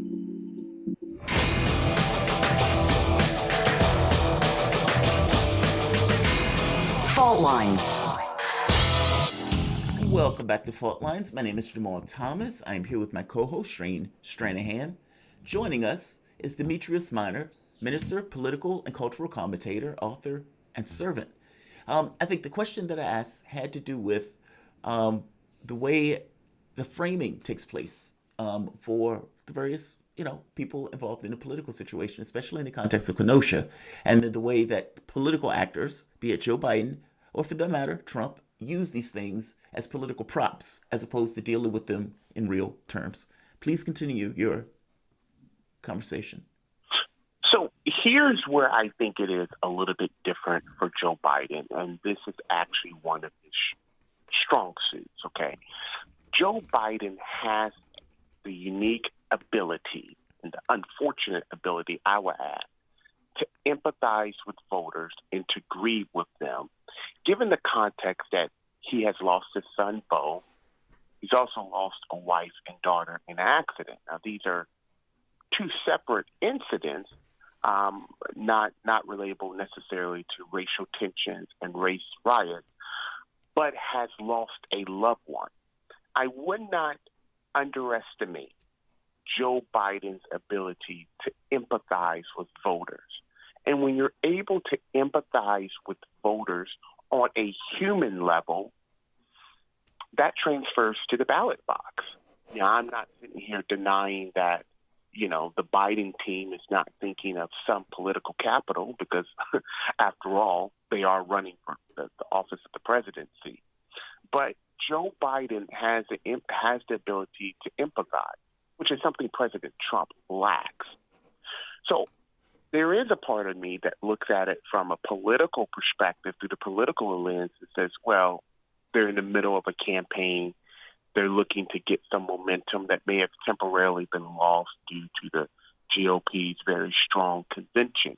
But on the other hand, I don't want to undermine Joe Biden's human ability to empathize, because he has literally been through some very traumatizing events that makes him relatable, that makes him likable, which makes him a drastic contrast from Hillary Clinton 4 years ago. I can absolutely see that. And it's interesting to see Trump leading with his family. It's interesting to see, even though Biden was surrounded by the party and by various figures within the wings of the Democratic Party, it's interesting to note that Trump led with his family. And yet, as you're saying, Biden does have some of that background too. What was that, Demetrius? Trump's family is the best surrogates for Donald Trump. In particular, Donald Trump Jr. and Ivanka Trump. And even Tiffany Trump, I think she did better in her speech than she did 4 years ago. But if there was ever someone to make a compelling case for Trump, which isn't very easy to do if we're honest, I think Ivanka and Donald Trump Jr. are the best surrogates he has. So these are warm feelings that we would have if we were to be that deeply engaged. But I can't help but feel that people are a little bit disengaged. And unless you're already a supporter of one or the other, or unless you feel that you have to be because you believe that it's necessary politically, that you're not going to be talking about it. You're not going to be viewing it in those terms. Primarily, what you're going to be thinking about is how are they handling these crises that we're in. Correct. Which is it's disheartening. I'm just curious, where would you go if you were to talk about, maybe from the perspective of a leader, but if you were to be advising a leader, if you were speaking into either Biden or Trump's ear on this stuff? It's a big question to ask you, and I don't mean to lay too much on your shoulders, but how would you recommend they deal with it? And then I just want to make this sort of central to that. What would you actually recommend that they do in terms of policies? Again, I'm putting a lot on you there, but I'm just trying to broaden the conversation here. What's your take on that, Demetrius? So if I were talking to President Trump, first of all, as a minister, I think of the scripture when it tells us in Proverbs 3:5-6, trust in the Lord with all your heart and lean not unto your own understanding. In all thy ways acknowledge him, and he shall direct your paths. There are very complex problems that not one man by himself can solve. President Trump has this bravado about him that he alone can fix it. I remember him saying that a couple of times. It's absolutely false. He has to depend on something greater than himself, something much bigger than himself, and to rely on the wisdom of Almighty God to solve these very difficult problems that are ahead. That's what I would advise President Trump to do. To listen, to be slow to hear, to be swift to hear and slow to speak. He doesn't have to respond to every single attack or every single thing that's said about. Put the Twitter down. Put your cell phone down. I'm convinced that if President Trump remains more silent than he does at times, I think his approval ratings will go up. He'll probably see more support than he has now. But Demetrius, just to interrupt for a moment. Why do you think that is? Oh, okay, go ahead, Sean. I'm sorry. No, I'm sorry. We came in at the same. Why do you think that is? But I mean, yeah, you can take it after that, Jamarl. Didn't mean to cut it. Sure. I think the same verse is applicable to Joe Biden. The Bible talks about they would know you by your fruits. So, in other words, they're going to look at what you do and not at what you say. So it doesn't matter that you've been in office 43 plus years and that you have more experience than Trump and that you're depending and that you're banking on people being against his personality and his character, that all of a sudden that's going to put voters in your camp. Well, what are you doing versus what you're saying versus what's come out of your mouth? So, I think that's very direct words, but I think it's needed. I think they need complete honesty because they're surrounded by people who are telling them what they want to hear instead of what they need to hear. Let me ask you this. Would you agree with me that I agree with you that there are complex problems that face this country? And I would just argue the world, if we're being bluntly honest. But these problems weren't created by God. These problems were created by acts of policy. And as such, it's policy, human intention and will to get it done, not necessarily a belief in God. And on top of that, which God should Trump listen to? And when people who didn't necessarily have that God have some feelings about Trump listening to that particular off God. Well, you're asking me what I would tell them as a man of the Christian faith. I believe in the Almighty God. I believe in the Creator, and you're absolutely right that conditions are set forth by policy. If you look at cities such as Portland and Wisconsin, places where rioting has taken place and where economic conditions are not the best, right there, we step back and ask ourselves, okay, what is the root cause of this? Yes. The policies that have been put forth. But ultimately, it's our responsibility because we're the people who choose our elected officials. So if we're tired of the status quo, if we're tired of economic conditions, if we're tired of not being listened to, then we have the power to change that at the ballot box. Politics is simply a reflection of culture. Culture is a reflection of society. So what we allow, what we permit as individuals will be reflective on the individuals that we choose to represent us. Wait a minute, Demetrius. Okay, wait, I got to intervene on that one. So the 70% of people who are voting for Joe Biden are doing so to get rid of Trump. Where is their agency in that? Meaning they're not voting for him because they love him. They're voting for him because they feel that this is all they have to hold back the night of the Republican Party. That's horrendously sad. And I guess my point is, if what you're saying is true, that this is a reflection of the society and everything else, how does that jive with the fact that the overwhelming majority of people are voting for this guy entirely just to get rid of the other guy and are not overwhelmed, in love with, and I think Shane called him an inert candidate one day. Okay, well, I will argue that the same is also on the other side. Let's just go back 4 years ago. Okay, how many people voted for Donald Trump because they loved Donald Trump and they believed in Donald Trump, or was it simply an anti-Hillary Clinton vote? But that's making my point. That's making my point. So, I'm saying, like, you know, we're talking about Joe Biden and people are casting the vote as being more so anti-Trump. Well, I mean, it's been done on the other side, anti-Hillary or anti-Biden. I think we have a history, and it's pretty sad commentary in the state of our politics. But most of the time that people vote is the lesser of two evils. Listen, do you realize the last time I've been enthusiastic to vote for president? 2004, Bush versus Kerry. First election I was eligible to vote for. And I enthusiastically voted for George W. Bush. But doesn't that destroy any notion of representative politics? Meaning, if the only time you have all of these issues that deal with that are going on, and you go in and you say, all right, I'm making this vote against the other person. And if you continuously do that, it inverts politics. I mean, you have people out here voter shaming, which means that basically it is no longer the responsibility of the candidate to get the vote of the public. It is the responsibility of the public to vote for the candidate. That destroys any notion of a representative government. Well, if you look at it from a national level, but I will argue that what's not given much attention is state and local politics, which is going to have the most direct effect on people. It's always highlighted on the national election. Biden versus Trump, Trump versus Hillary, the lesser of two evils. And for that, I definitely will see to your point. But what about the other more important elections that's going to have the biggest effect on your life? Mayor, commissioner, counselor, city council, tax collectors, tax commissioners, things of that nature, sales tax, that's going to have the most direct impact and effect on your wallet.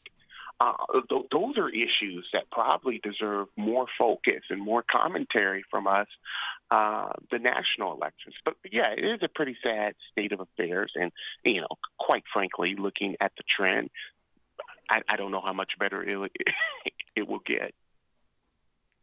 That's the problem, and that's why on the show, we have people on to talk about a bunch of different topics, but I'm trying to look, and we've had some good guests on. We're trying to find people with sort of specific viable visions of what that process could look like. Different types of reform, for instance. I mean, the problem is, like you're saying, if the resort is to go to the ballot box, that's a minimal form of political engagement. And I tend to agree with you that it's best done on that local level. Regardless, we can come back to this conversation. That was the voice of Demetrius Minor. Demetrius, thank you for joining us. Thank you for having me. It's been a pleasure.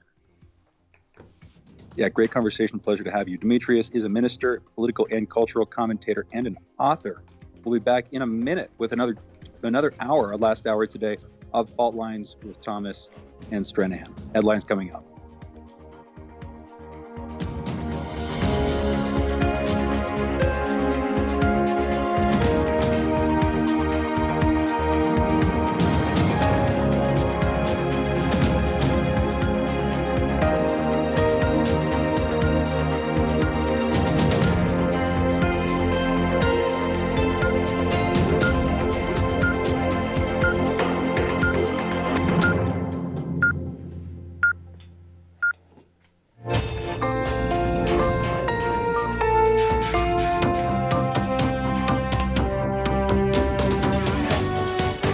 listening to Radio Sputnik. Telling the untold.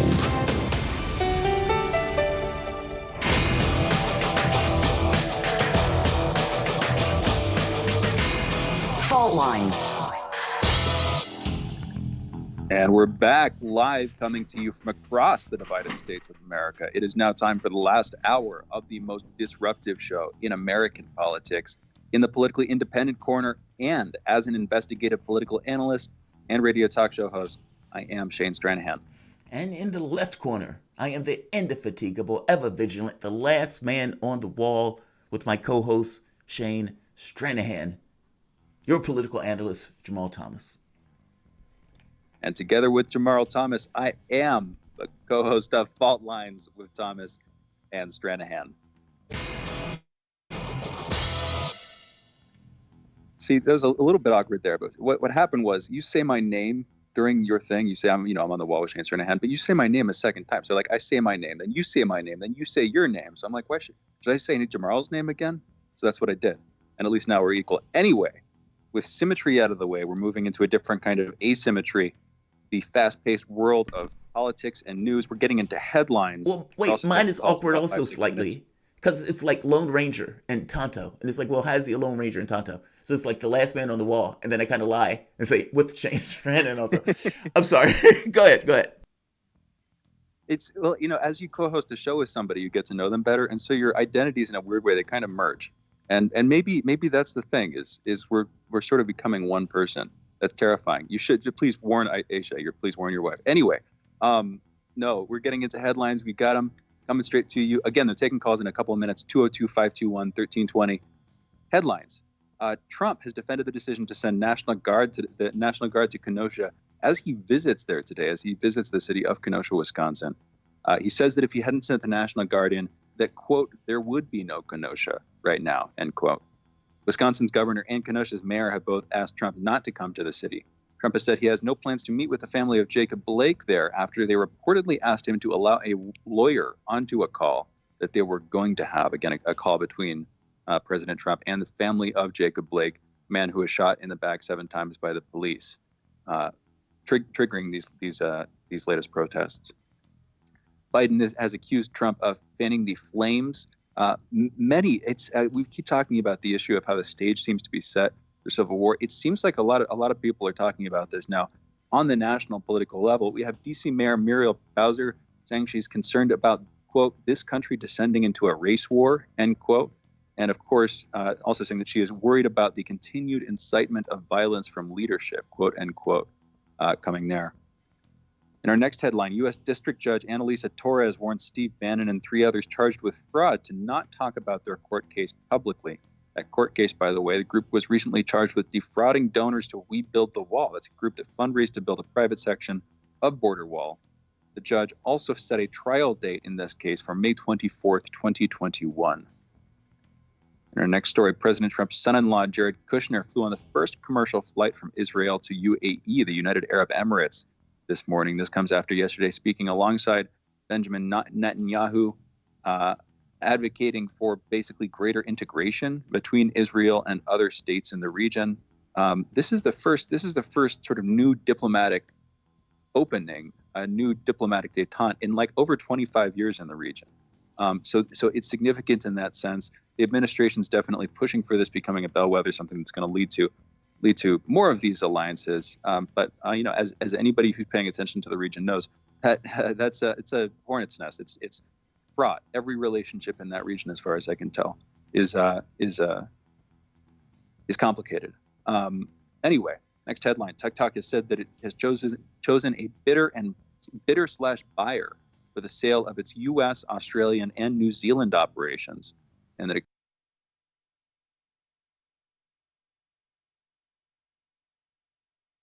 this purchase would come in advance of the September 15th ban of TikTok in the United States. Microsoft, Walmart, and Oracle are all reportedly front runners in the bidding process. My money right now is on Microsoft, not literally, by the way, not literal money there, but figurative money. Anyway, it also follows a new export move by the Chinese government that would require TikTok's China-based parent company, ByteDance, to receive the approval of the Chinese government before transferring assets to the winning bidder. In our next story, a full appeals court has kept the Michael Flynn prosecution alive, ruling that federal district court judge Emmett G. Sullivan may go forward with his plans. Those plans, of course, are to scrutinize the Justice Department's request to drop the prosecution of President Trump's former national security advisor, Michael T. Flynn. Earlier this year, in July, a 3-judge panel on that same court, the same appeals court, had earlier ordered the judge to end the case immediately.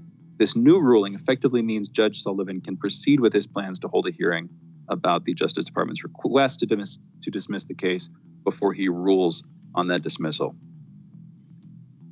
In our next story, Amazon's drone delivery fleet has gotten FAA clearance. The company is now designated as a quote-unquote air carrier, and the Prime Air drone delivery fleet is set to, quote, safely and efficiently deliver packages to customers, end quote. Last April, the Alphabet-owned company Wing became the first drone delivery company to receive FAA approval for commercial deliveries in the U.S.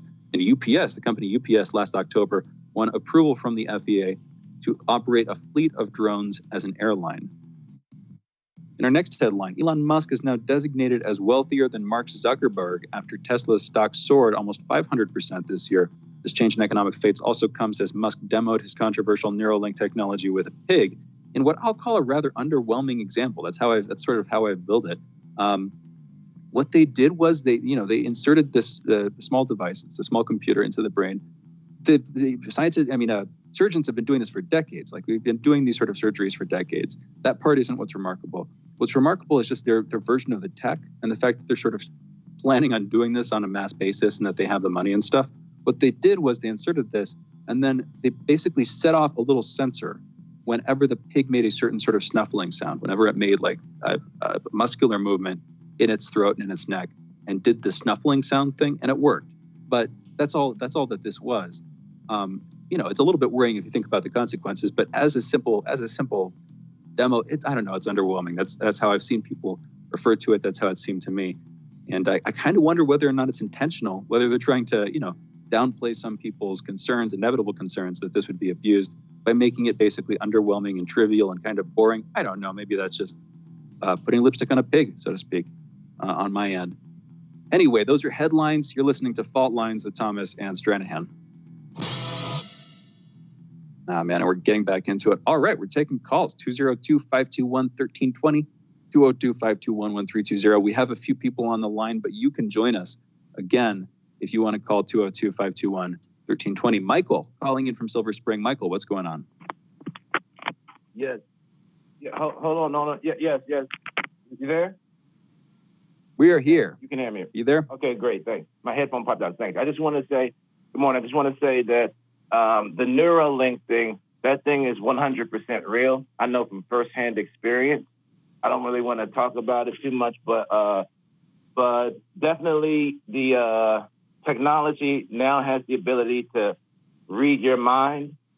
And think about lie detector tests, for example. I know that those aren't really real, but my main question is for you guys is related to the MMT thing. The question is, why doesn't the government just take out the taxes? Like, why do I have to, for individual taxes, whatever taxes, I got to calculate based on some over 1,000-page long, very long book, tax code? Why don't they just take it out when they print the money? Wait, I don't understand what you're asking. Take what out when they print the money? Like, if all the money that we know comes from the government, and the government puts it in circulation, and it eventually finds its way to me because I work or I get it from some government program, why do I have to pay taxes on that? Why wouldn't the government just take everybody's taxes, average what the taxes are, and take them out before it gives all the money to the people? Oh, I see what you mean. Well, the government is not monitoring everything that you do at every particular moment. I mean, the tax day stuff is where they kind of try to balance it out. But keep in mind, the goal of them putting taxes out is just to take the heat off the economy. It would probably be more complicated. It often is visited unfairly. Don't misunderstand me. But the government can appropriate whatever it needs to, meaning from the standpoint of cash. But from the standpoint of taxes, that money is taken almost like to put a a slowing down effect on the economy when you need it. And it tries to appropriate it based on that 1,000-page document or whatever. It doesn't have to be that complicated, so I agree with you. But that's the way they handle it. I mean, it's not necessarily right. There's a lot of things the government that does in this kind of bureaucratic way. Taxes is just one of them. I think the other way is like the reason that there are definitely arguments to be made for simplifying the tax code. In fact, that's something that should definitely be done. But there's also the reason that we have such a complicated tax code is that you're just all these provisions. It's not just loopholes. It's not just regulatory capture. It's also all these provisions trying to provide for different circumstances so that people don't get screwed over. That the system is fair in some sense. That's one way of viewing the tax code as it's been built up. And so I don't see how that would be. They'd probably still have to do all that stuff if they were doing it on this kind of gradual, trickling, rolling basis. Like it sounds like what you're talking about is taxing everybody proportionately all the time in trivial amounts to cover spending. Yeah, that sounds impossible. That sounds pretty darn complicated. And then the other side of it is, I don't know. Thank you for the call, Michael. One last note here. I just can't skip over this, man. You brought up Neuralink. I agree. There's some stuff to worry about, but I don't think I'm ever going to forget you. Michael from Silver Spring is the caller who called in to say that you had firsthand experience with Neuralink and that you didn't want to talk about it. And so I'm not going to ask you about that. You've already indicated you don't want to talk about it. But that's pretty cloak and dagger. That is remarkable. The thing is, though, he's right. So they do have the ability to read minds on a... Look, I guess the question becomes, if you had a government, most of the projects that go on are like black budget, right? Like Congress, or most of Congress doesn't know what goes on to that stuff. Those things are special acts of projects. These things are kind of just, blocked off, need to know basis. So if it was me, I would be studying all sorts of stuff. And I would have the mental thing studied. I would be studying telekinesis. I would be studying remote viewing. I would be all that stuff. You have all of this money to do it. Even if you put $20 million, that's an afterthought from the standpoint of the government. So would they get into technologies that would go into this notion of reading minds or reading? Yes. Now, on the overt side, meaning what we do know is they do have technology where they would look at the brain and they would say, this guy's thinking of a cat. This guy's thinking of an elephant. This guy's thinking of and 90-something% of the time they'd be right. Whether it's complex thought, no. But from the standpoint of basic thought, yes. I mean, think about what they can do for the moment. It gets fascinating. If my brain sends a signal to my arm and my arm moves, what if something else sends a signal to your arm? Would your arm move? What if something sends a signal to something else instead of your brain? Could it get a conception of that thing as if it actually moved? Meaning if you had to kind of digital image yourself, would it move in the digital space? Oh man, like the technology and where you can kind of like see one stone to the next stone. Like you get to one place and you can say, yeah, I can see that stone. It gets monstrously fascinating and terrifying in a very short span of time. So I wouldn't what do you think about that specific aspect? It may be underwhelming now, but give it 10 years. Should we try to keep that from happening? Like, I'm guessing not, because at the end you gave some reservations, but how do you stop that from happening? Like, say for the moment you were blind. God prevented nuclear armament before the rise of nuclear armament. Like you could see, we don't even know what catastrophes we've avoided in the past, just by definition. That's true, but that was a Cold War. There's that fundamental question you can ask yourself. That was a Cold War. This is something else. This is more insidious. Like, because think of it this way: if you were blind, for example, let's say you had a kid that was ill. And they say, here, hey, we can put this device in your head and you can see. And then they say, we can put this device in your head and you can walk. It's going to bypass this or that. You can hear. It digitized the senses and, a process to the brain so you can hear it. And then they say, by the way, not only can you can see at a level that is better than what regular people could see. Then they say, by the way, you can hear at a level that better than regular people can. And they say, you can think better, because now there's a repository where you can have this almost instant memory of events. What happens? People will start getting that stuff, and jobs will start requiring that stuff, and eventually you have an ecosystem of people that did so willingly, despite the fact of the problems, because at a certain point, they will be compelled to do so by their own economic needs. How do you I stop can't that? help but feel like it's useful for some people to be pushing back on it. We can come back to it. We're going to be taking a break. We've got a bunch more callers. You can call in again, if you want to, 202-521-1320. But we have a few we're going to go to right on the other side of this break. You're listening to Fault Lines with Thomas and Stranahan. We'll be right back.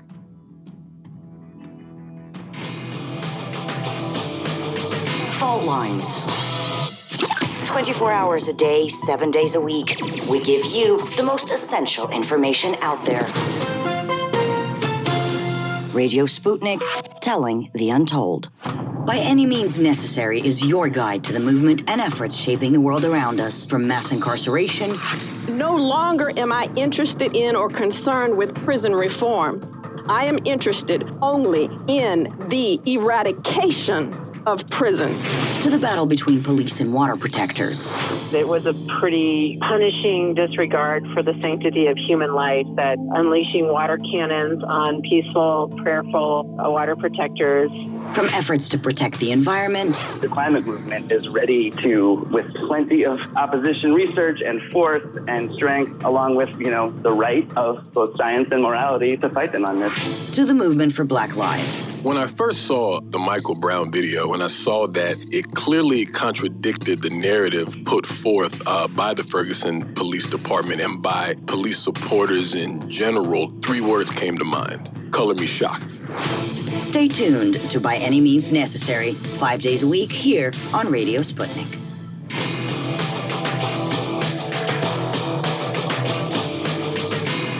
Fault Lines.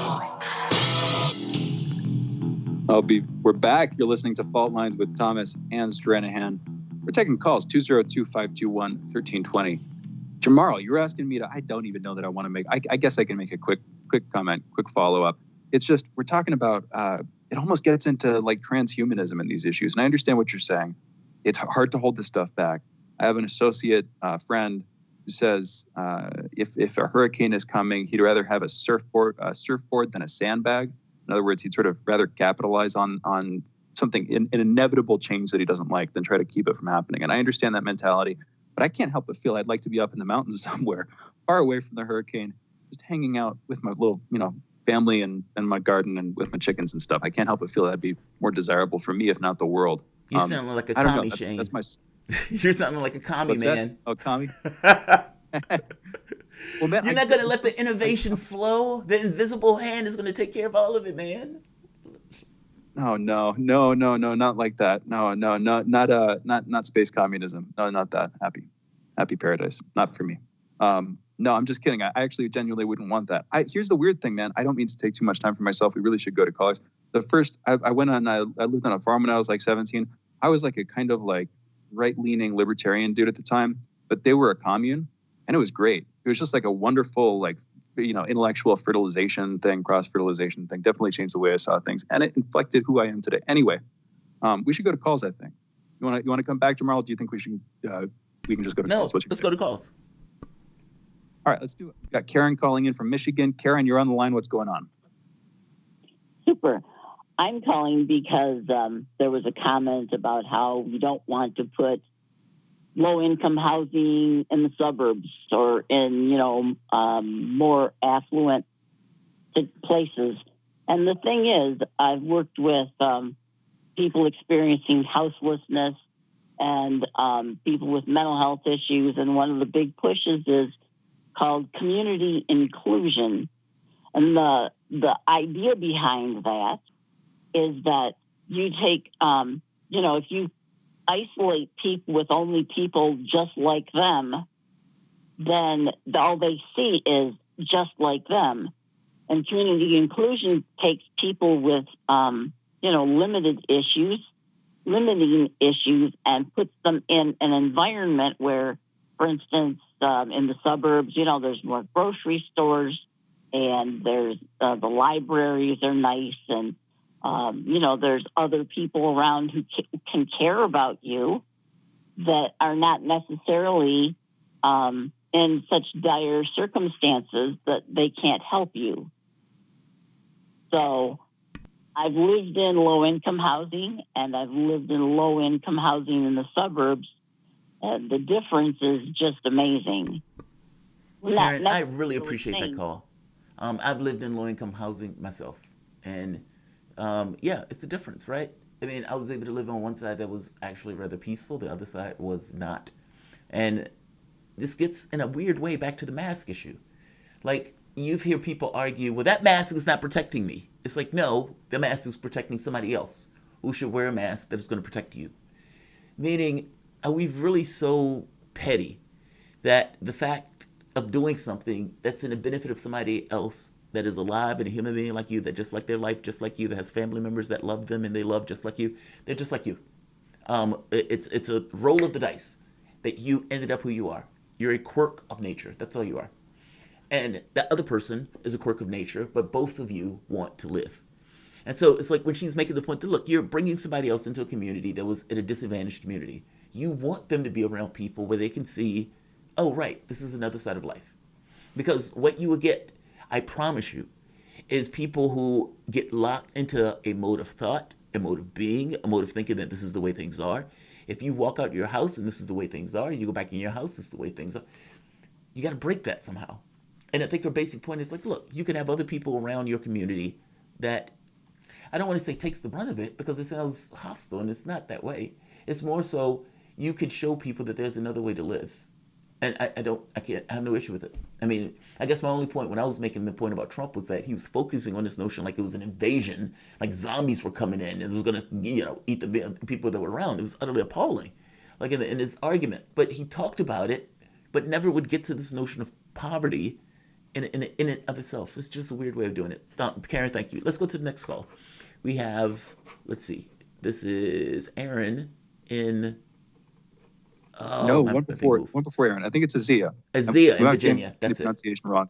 Azia. Yeah. Are we getting that right, Azia, or how do we pronounce that? It's Isaiah. Isaiah. Okay. Isaiah. Hello? There we go. Sometimes, we get weird. It's sometimes okay. spellings It's and stuff. okay. How's it going, Isaiah? What's going on, man? I tell people it's from the Bible, no relation. Okay, the first thing I want to say is I've been listening to Jamarl for a while, and he's one of my favorite political analysts. Him and Jimmy Dore, and I'd love to challenge him in chess one day. All right, the second thing I want to say, this is the last thing. He talks about class as that being the sole issue. You don't want to talk about race because it'll get too dicey or whatever. I think it's something more pernicious than even just class. I think we're too individualistic.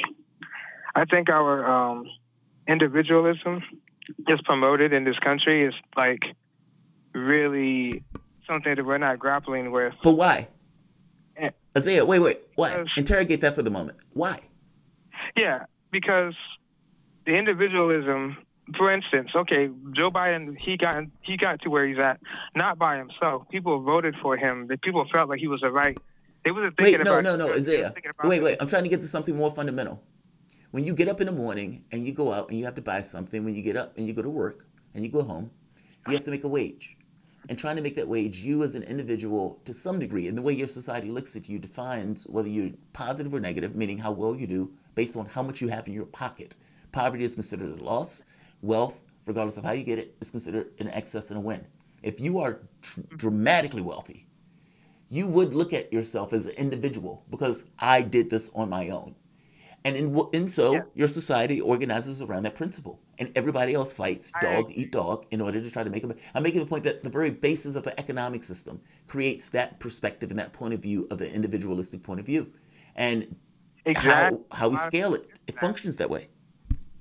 Yeah, and a lot of people miss that point because I understand where you're coming. Like that's what I'm trying to say. And people, they're talking about, Joe Biden, he's so horrible or whatever, but they forget that people voted for him. He didn't get there by himself. People are thinking about themselves.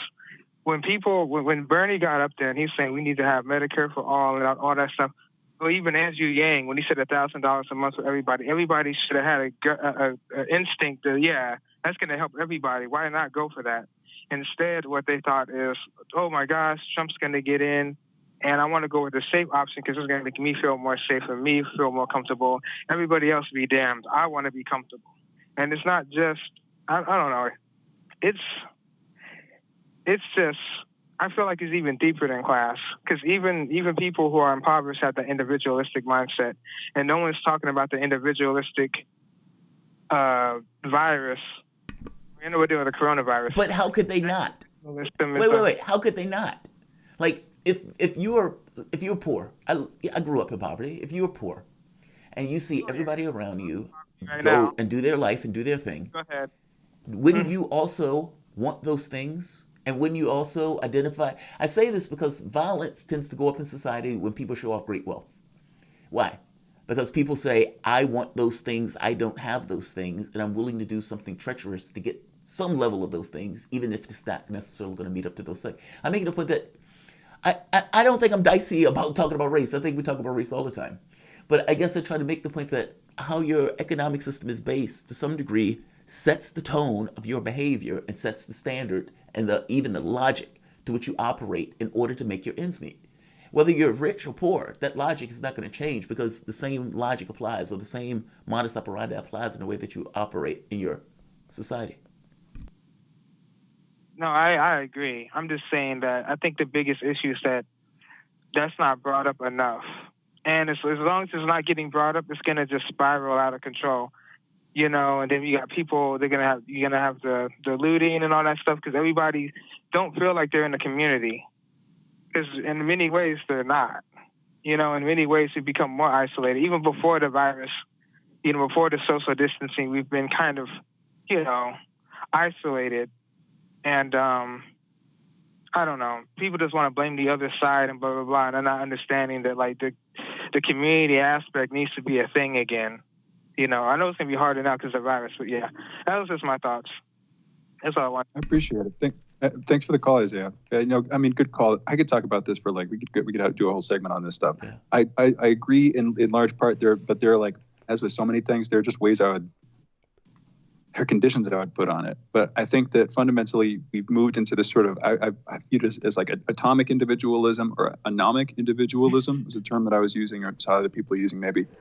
Emil Durkheim, this idea of anomie, increasingly atomized and self-interested. And Jamarl's right that it ties into this economic system. But then there's this argument about whether that economic system is itself sort of incentivized by evolution, whether it's inevitable. I don't know. That's complicated. We should. Oh, that's interesting. That's interesting. Point. That's interesting. Yeah. Let's get to calls because that's a whole nother tangent, man. Oh, that's a whole nother tangent. Aaron calling in from New Jersey. Aaron, you're on the line. What's going on, man? Hi. Good morning, gentlemen. Just had two questions. The stimulus checks, I just was curious if there was any kind of update on that, and also what you feel the housing market might be like during this crisis or after the crisis, like in terms of purchasing, selling, forbearance, things like that. That's basically my question.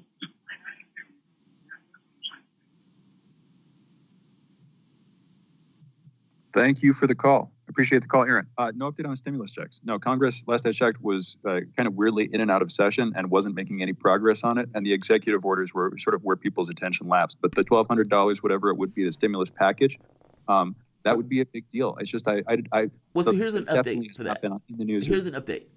What's up? So this is Washington Post. But Trump directives have so far produced limited economic relief for Americans hurt by the coronavirus pandemic, despite promises by the White House aides that have come within weeks.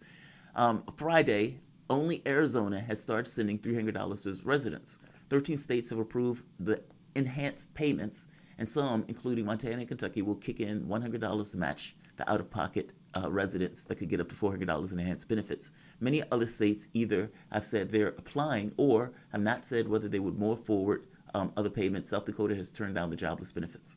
So it seems that he's getting something out of it, which is honestly more than what they would have gotten out of it if Congress would have just ended. Meaning Congress went home. And you had the president. So I think I just don't know that he was asking about that specifically. He might have been. It might have been rolled under it, but he used the word stimulus checks. I think he was talking about the like $1,200 checks. Oh, I see. No, that's not coming back. Which would be federal. Yeah. Those would be rolled out federally. Some people are saying it might happen this month, but yeah, it's just been out of. They didn't pass a bill. Obviously they didn't pass a bill before they went out of session, and they came briefly back into session. But things have been at a standstill. And then who knows if when things sort of rev back up and we have these conversations, how quickly that'll go through. It's all speculation right now. They have no sense of urgency. No sense of urgency. Zero sense of urgency. I mean, for God's sake, If you have 30 or 40 million people unemployed, those are people without the means of paying for themselves. As a flat fact. And even if you're a Republican and you say, I love small businesses, then give those people money so they can put that money in those small businesses to get themselves food and things that they need and require. I mean, it's not magic. They're just playing around with people's pain. Look, I'm sorry. We have to end this. You guys are listening to Fault Lines with Thomas and Stranahan. Maybe we can take the calls immediately after we come back. We'll be back in a moment.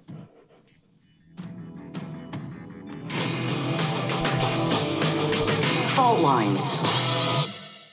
Tough questions are the most powerful weapon we have. As long as you have questions, we'll keep asking.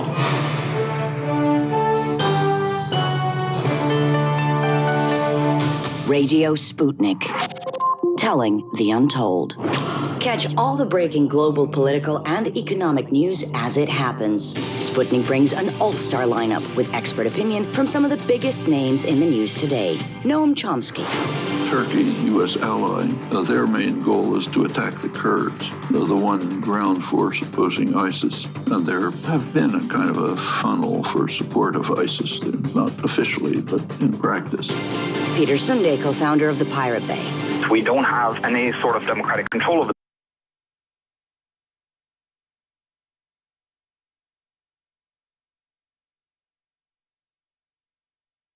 That is being used for good things, but more and more being used for evil things. Icelandic Foreign Minister Gunnar Bragi Sveinsson. Increased activities in the Keflavik airbase, and that has to do with more activities from the Russian Northern Fleet in the ocean around Iceland, and also, of course, these usual flights of the bombers. Robert F. Kennedy Jr. We're the ones that destroyed the government of Libya. We're the ones that, in a pipeline dispute, that helped destroy the government of Bashar al-Assad in Syria. We're the ones who invaded Iraq. Former U.S. Secretary of Defense William Perry. The hostile relationship between the United States and Russia today is dangerous for both countries, not because either country would actually want to start a military conflict, but because there's always a danger of blundering. Sputnik talks to the brightest minds in politics and current affairs to find out what's really happening. Tune in.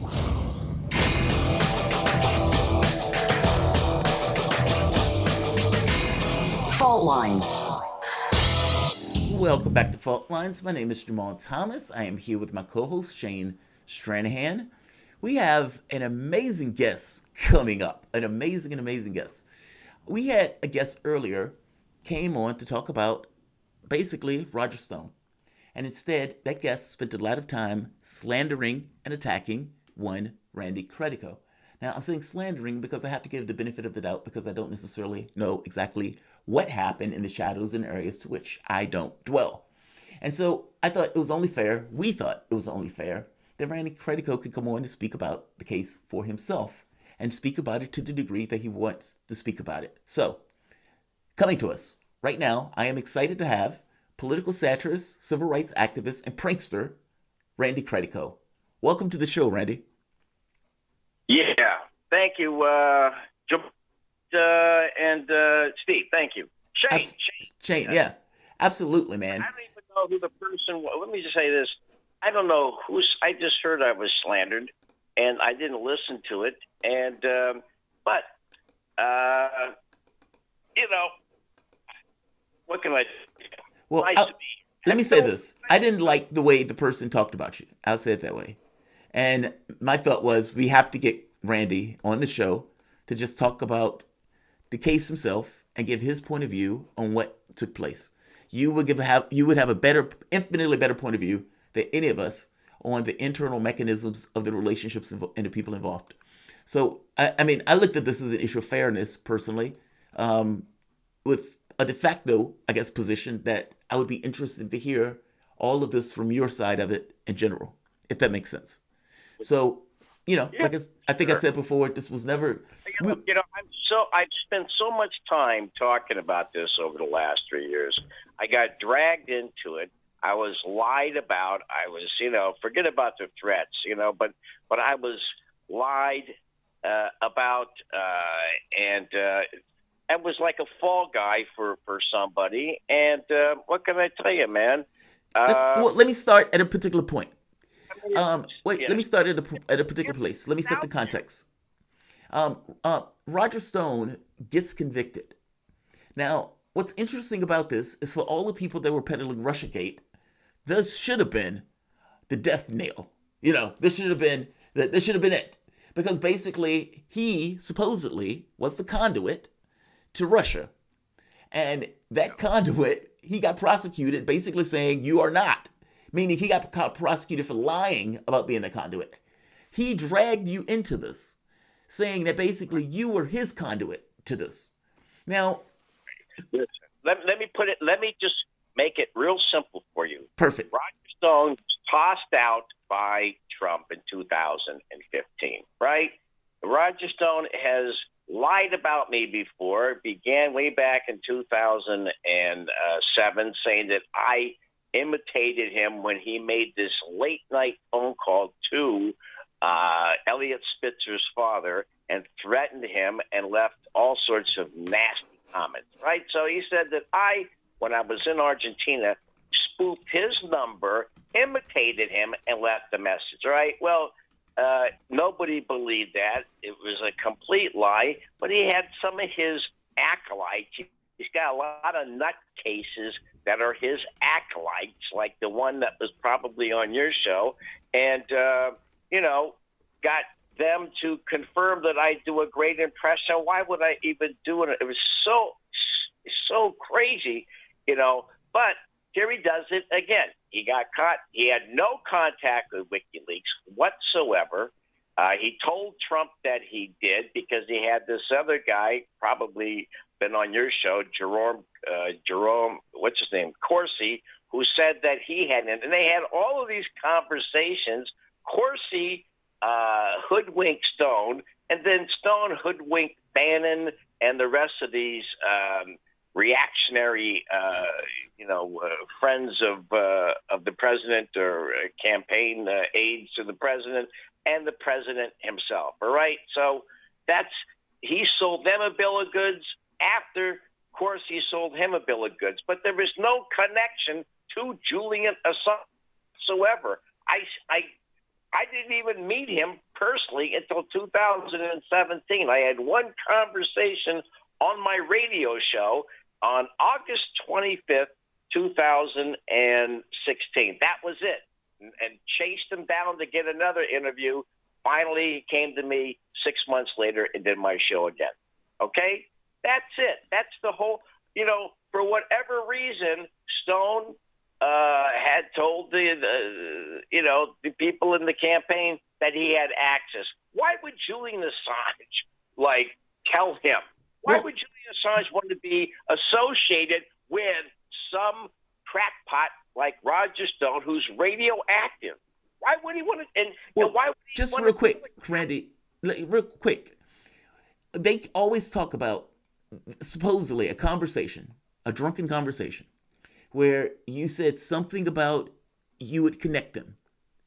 Now, what do they talk about? What are they talking about when they're talking about that? Because that's something they tend to scream about. No, the other guy connect him. I never connect. He was trying to get this stuff. He got me Gary Johnson on my radio show at WBAI, and he just kept hunting and haunting me down to try to get him something as a reciprocation. And he wanted Assange to let him ask him if this stuff about Libya was true. I told him to look it up on the WikiLeaks website if it was true. But he was looking for someone so he could tell the guys so he could be a big shot. And then he went and he volunteered in front of the House Intel. He volunteered. Who volunteers to go? And he went up there, read a 50-page screed up front that he simultaneously, as he was going behind closed doors in front of the House Intel Committee, put on YouTube. All right, guy's showboating. He's a big showboater. And I feel bad for him. But once he finished his 50-page screed, he got his rocks off and wasn't interested. And they started asking him some questions, and he wasn't paying attention. Well, that was it. But he did that to showboat, man. Randy, this is Shane. Thanks for joining us.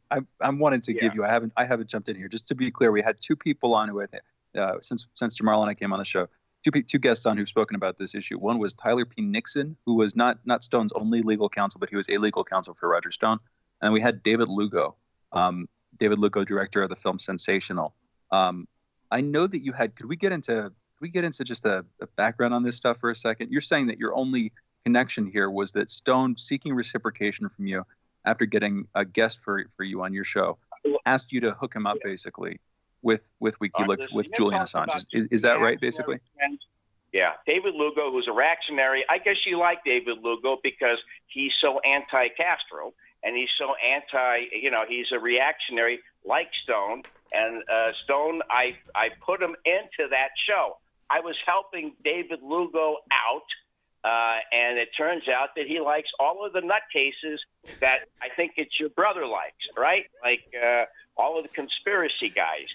Lugo is in with those guys. But this is not what I want to get into, is to talk about those two guys because they slandered me. They both went before the Mueller people, and Stone was directing Lugo to write articles about me. He got caught doing it. But, here I go again. I've done enough of this talking about these guys. There was no back. Let's just talk about Stone.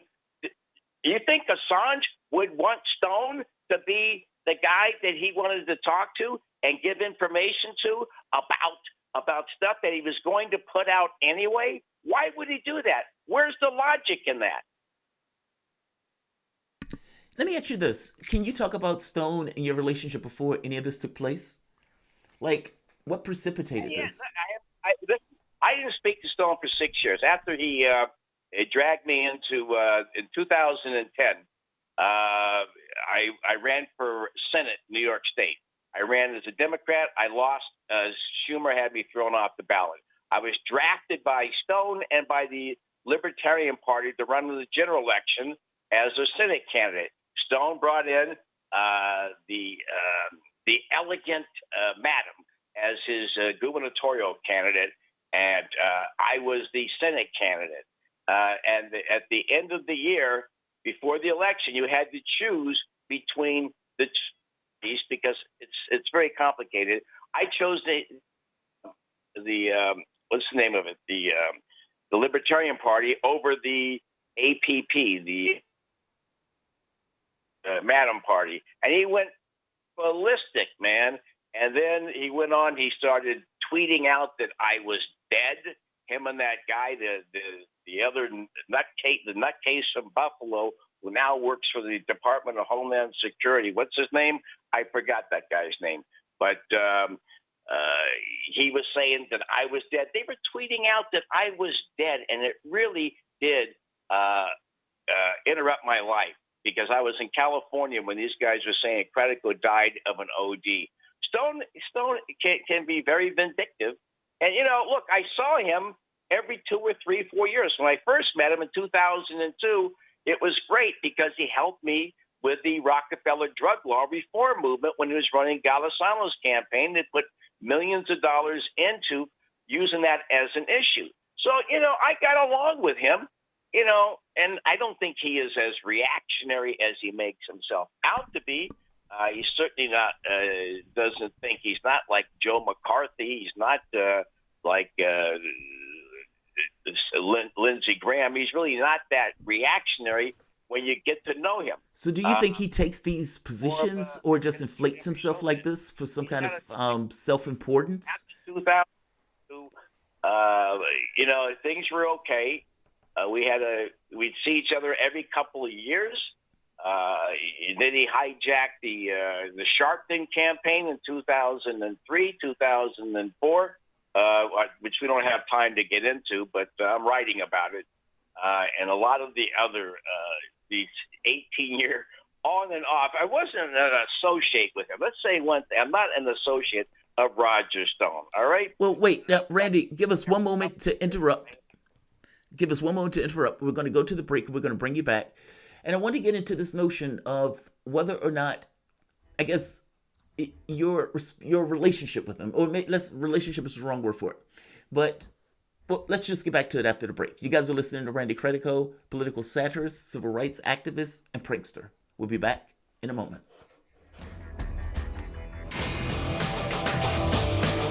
Fault lines.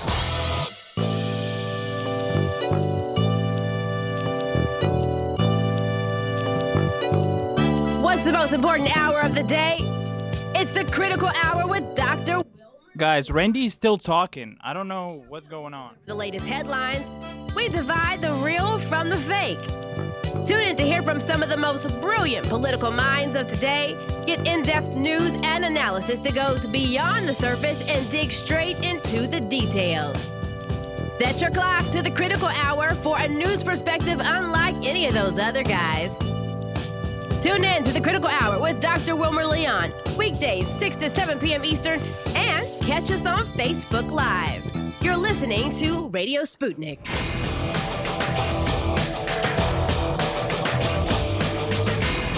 Fault lines. Welcome back to Fault Lines. My name is Jamarl Thomas. I am here with my co-host Shane Stranahan.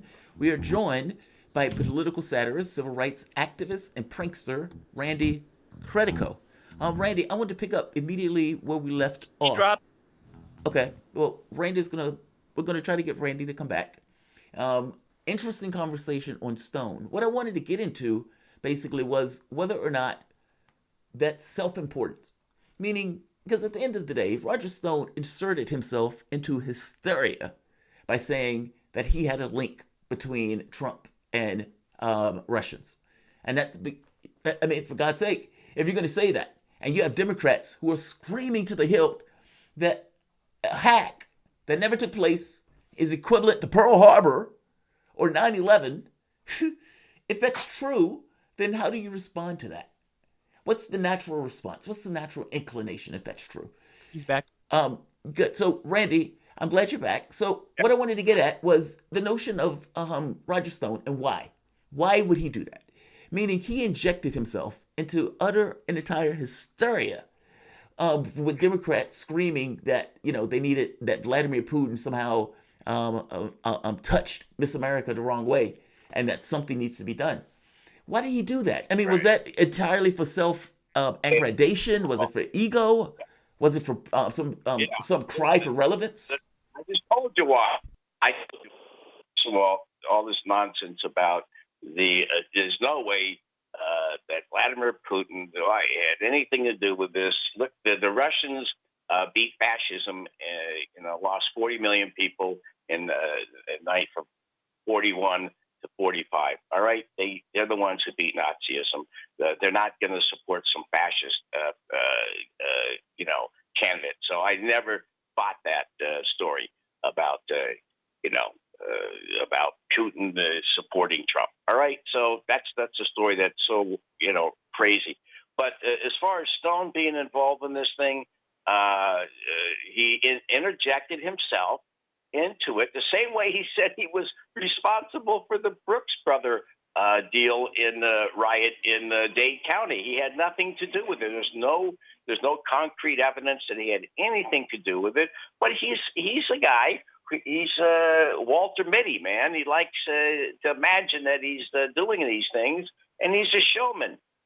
So I understand it. He's out there as a show guy, and he likes attention. That's why Trump got rid of him in 2015, because he was going on these shows talking about himself rather than Trump's campaign. He'd go up there, and it'd be all about Roger, and I understand it, man. He said, like anybody else in show business, you got to promote yourself with 8x10s and a lot of self promotion. That's it. So let's get to Trump 2020 for the moment. What do you think Trump, let's say, the crew Trump had in 2016, let's be honest, a lot of those guys went to jail. And a lot of those guys were put to jail for political ends. I would even argue that the prosecution of Stone, to some degree, was a political prosecution. They didn't have to descend on his house like it was a compound. And you have people who, like Clapper, Brennan, who lied before Congress for actual issues that they didn't do that to. And so, listen, what I would go into, William Barr has committed crimes. Steve Mnuchin has committed crimes. There's a lot of people in the Trump campaign that have committed crimes. Larry Kudlow has committed crimes. These guys have all lied. Trump has committed crimes, had nothing to do with Russiagate whatsoever. There are other crimes. And if you take a look at the 1924 elections in Italy, the parliamentary elections, you will see that the MO that they're using right now with these white racist nationalists out there with the cars in Portland, yes. What they plan to do on election day. What Stone was really involved with in 2016 was black voter suppression, and I got proof of it, all right? I got proof of him being involved in black voter suppression or depression. That's what they plan to do, is what the Italians did in 1924. Explain. These are crimes. These are real crimes, what they committed. Forget about the Russiagate thing. No, what I'm saying explain. You say you What? have proof. I'm saying give you an explanation of it, because I agree with you, but I want you to explain. 2016, what Stone did was what he tried to do, forget about the Assange thing. Our conversations, if you take a look at the text messages, were about this guy, I forgot his name, Danny Williams, who claimed to be Bill Clinton's bastard son, all right? He claimed to be Bill Clinton's. And so he had me over to his apartment with a friend of mine who's a journalist to meet this guy, and he wanted me to promote the story of Danny Williams. So he was using this black kid cynically, to depress black votes, all right, in this depress, not suppress, but depress. He says he put $100,000 into Facebook ads telling this guy's story, how he got screwed over by the Clintons, that Bill Clinton, it was his someone that worked for him, maybe a housemaid, and had an affair with her, and they had this bastard child that he would have nothing to do with. And so that was, and he wrote a book about it, and that was or somebody goes for him, put it out there, and it was one of these conspiracy stories, and it was done to try to get black voters to stay away from Hillary Clinton. All right, and so he did, and he also his 50, what do you call it? His nonprofit, whatever that thing is called, was used to put out poll watchers. We know what poll watchers are. It goes back to Rehnquist. Poll watchers are what they're going to use this time around, but they're going to be armed. All right, that's what's coming up. So Stone was looking to depress the black vote, and he up 2 days before the election and said, hey, look, Trump is going to win. I'm going to go out and have a Stoli Martini. Trump, my work is over. I got nothing else to do.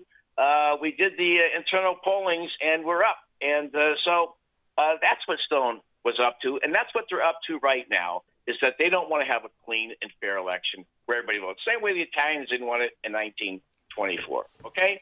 1924, you take a look at it, textbook, what they went in, they destroyed voting booths, they stole votes, they intimidated, exactly, and it cost Matteotti his life when he exposed it in April of 1924. Let me ask you something else in this vein. Issues like Kenosha or Pennsylvania, I'm sorry, Wisconsin.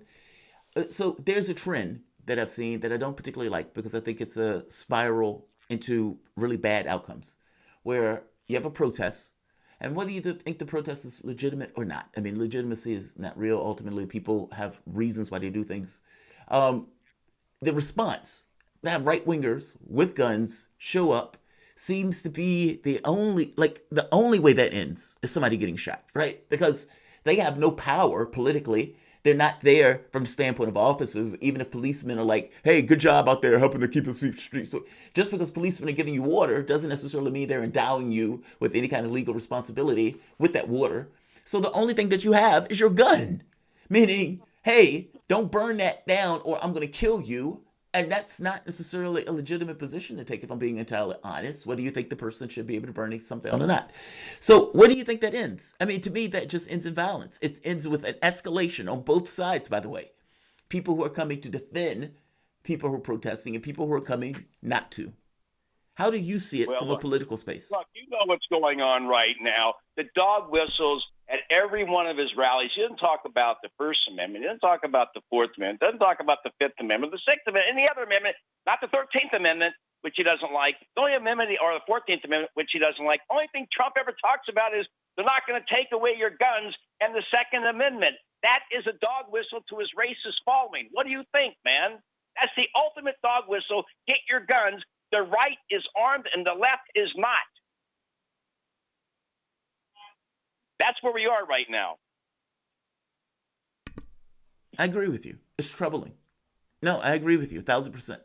And You've got 33% of the country, and there's 66% that doesn't like them, but they're not armed. Maybe we should have all gotten guns. But when the Black Panthers had guns, they came up with a law. Right now, it's only white racists that carry guns. Because they can't win any other way. So what are you saying? Well, wait a minute. That I disagree with. I mean, because fact of the matter is, as bad as Trump is, if you look at the polls, especially in battleground states, they're tightening, which means that with everything else falling apart, the public still looks at these two, and Trump has some chances in that, despite that. Yeah. Wait a second. I don't consider this a Trump versus Biden. This is just a Trump and an anti-Trump. Those are the two candidates. Yeah. Trump or anti-Trump. That's all it is. Forget about Biden, all right? I don't even look at him as a candidate. It's just like he's on the side that says anti-Trump. People are overall anti-Trump in this country. He's got that base. I mean, there's 180,000 people that are dead. He didn't do it all, but he certainly, if you take a look, when these ads are really going to come out about the death rate, we're going to have 220,000. He wants to divert attention. He wants this to happen. If you take a look in 1929, Hitler was thrilled when there was a depression, when the stock market collapsed. He said the worst thing that could happen is for us to have a recovery. Okay? So you need a calamity like this, and it's not your fault, not his fault, or whatever. It's these fights out there that are going on. This is what he wants. He wants this calamity to go on. People, if you've been in prison in this country, man, and there's 3 million people in prison, it's not just the police, it's the criminal justice system. African Americans in this country have gone through hell for 400 years, man. 400 years and beyond. I go back to David Walker's appeal to what's going on right now. They've gone through the ringer for 400 years, man. And then some of them, they riot. It's because they're in a death grip. Okay, those that do the rioting, those that do the looting, I saw this woman the other day talking about it. We don't understand it because we've never been. I'm not talking about you, but me. White people don't understand what the experience of African Americans have been in this country for the last 400 years. There's no way you can identify with it. No way. So if some people, react that way, it's because they've had enough, man. They've seen their friends get killed. They've been in prison. They've been stopped every couple of days by the police for no reason, for a broken taillight, and slapped around. Whatever it is, man, it's been going on too long. And right now, they've reached the boiling point, who've been victims of this kind of abuse. Not just the police, but the criminal justice system and the rigged economic system in this country. You guys have been listening to Fault Lines, Thomas Stranahan, the voice that you've been listening to that I absolutely 1,000% agree with, Randy Credico, political satirist, civil rights activist, and prankster. Randy, thank you for coming on the show, man. I really do appreciate this conversation. I know you've been having it for a while, and I know any conversation that gets repetitive gets annoying, but thank you for coming on, man. Don't be a stranger. I love this conversation, by the way. Man, anytime. Thank you, Shane. Goodbye. All right, guys. You guys have been listening to Fault Lines with Thomas and Stranahan. I'm going to take us out today. We made it through another show. I want to give a shout out to our engineers, Andre, our producer, Rakeem, and of course, my co-host, the indomitable, the esoteric, the intellectual Shane Stranahan. We'll see you tomorrow. You all stay safe. Thanks, everyone.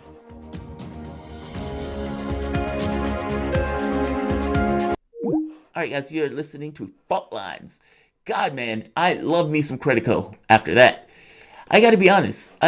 My understanding of Credico had been entirely through the show itself.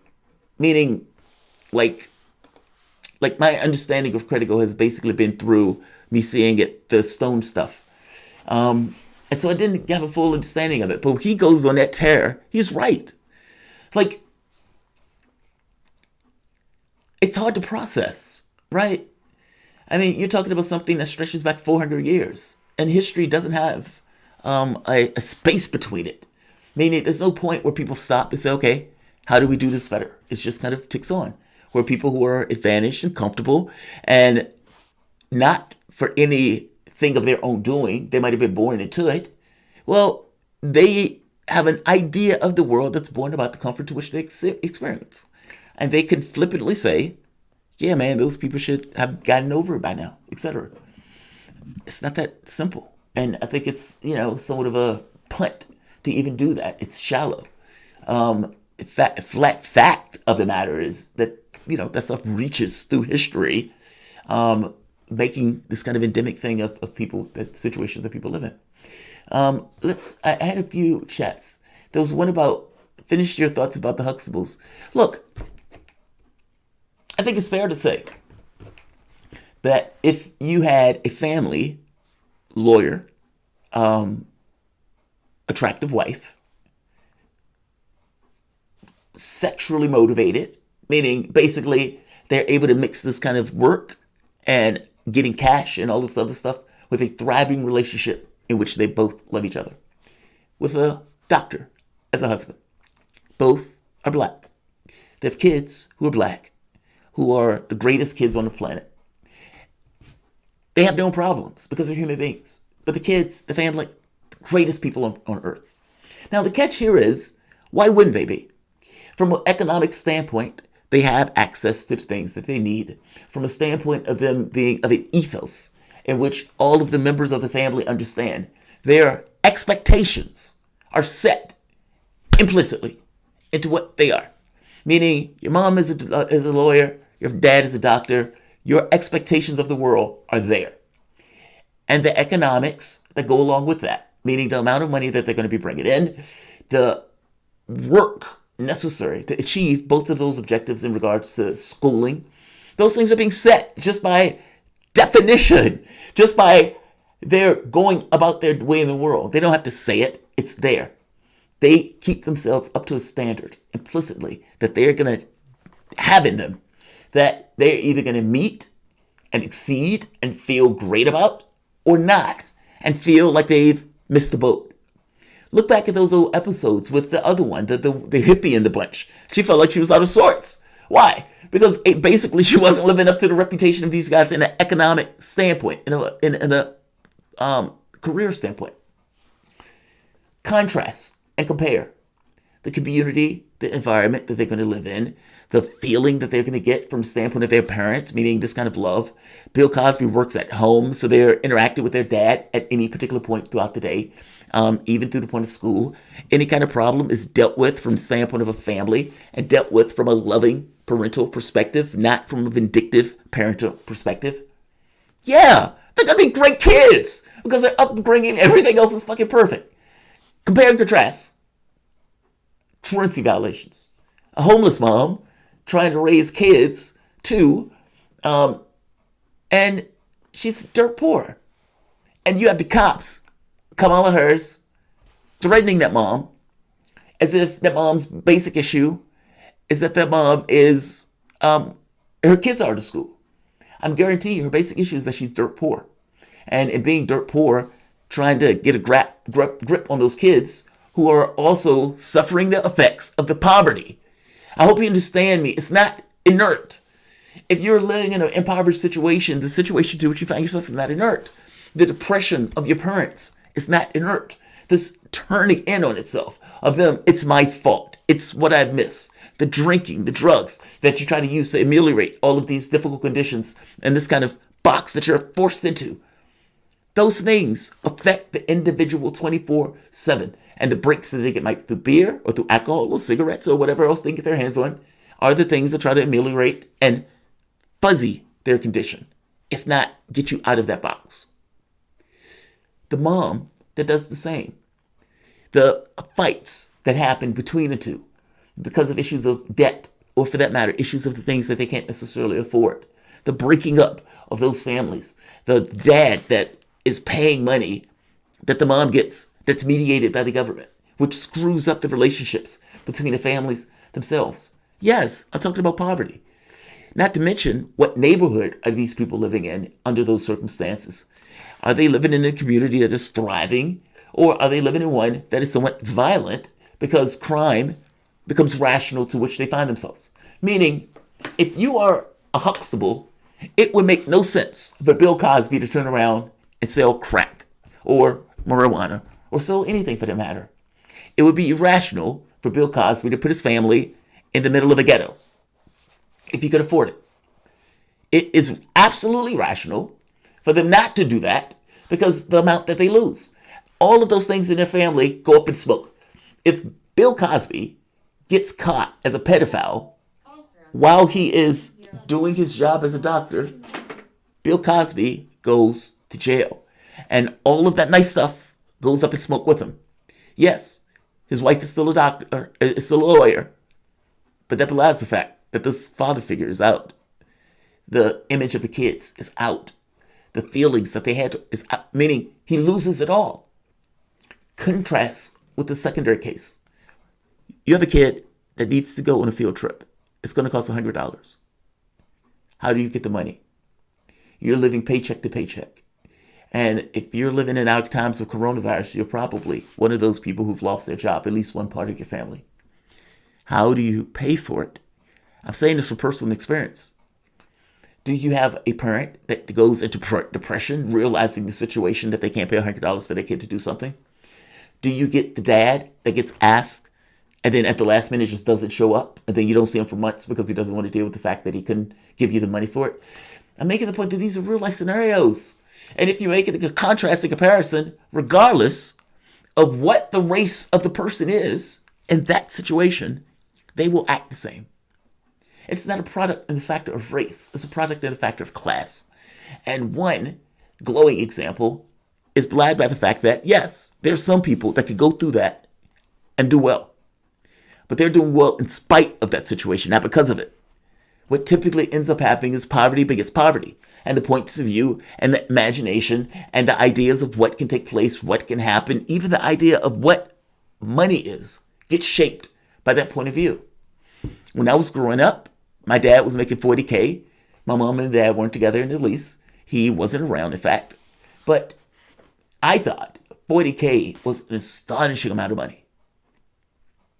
I thought $100 was an astonishing amount of money.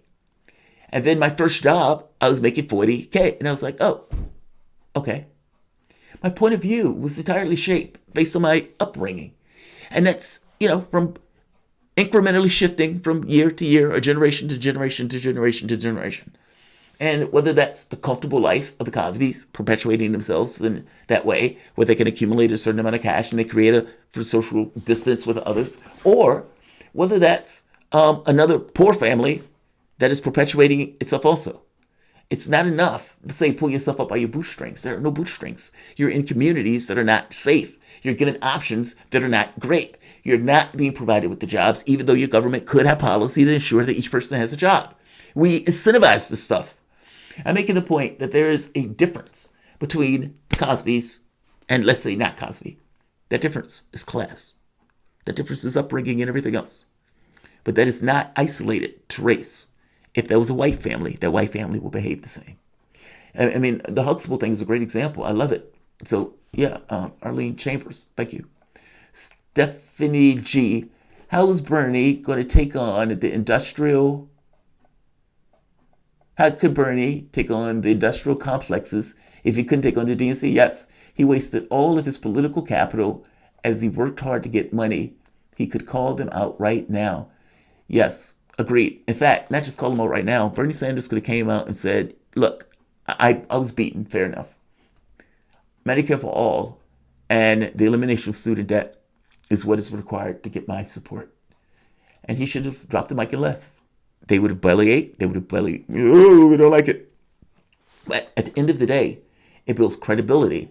And the Democratic Party can either accept policies that are dramatically popular or not. But understand what takes place. You have set a demand. You have set a clarion call to all of these other lefties that this is the time to rise up, jump out of your caves, stop your battered wife sick, stop being the Uncle Tom of the left, of the political spectrum.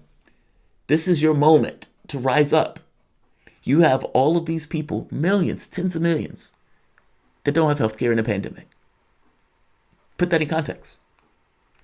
You have 5 million people, I think more than that at this point, that have been affected, which means medical bills and less money because many of those people can't work at the same level that they were before. That also means downstream economic consequences in stores and businesses and some retail places that were already suffering on hard ends, and many couldn't open up. I think it was like 30%. But now it's going to take a pay cut because people don't have the money to spend it. Congress went on vacation. So, this is the time that you need a bit of courage, considering what's taken place. And the response should have been, I understand he's sad, in peer pressure. I understand he might be tired. But the response really honestly would have been, this is the moment. All of these lefties, if you want their support, you represent their interests.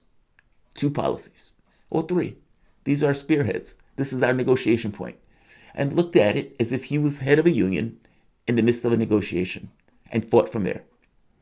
Even if he didn't believe he could take it all, even if that was his end goal, meaning you could have went through this entire process in your head with the only end goal of getting to the point of having enough support for a negotiation, that would have put you in a far better place to which you ended up. Yes, I have all sorts of feelings about the way Sanders entered this race. And honestly, about all of these lefty organizations, be it CEDAR, be it TYT, or whoever the fuck else that's supposedly below on the left. And their immediate thing is to invert reality and invert an argument that it is somehow other people's responsibility to get their candidates elected, as opposed to the candidate's responsibility to get elected by appropriating policies that they like.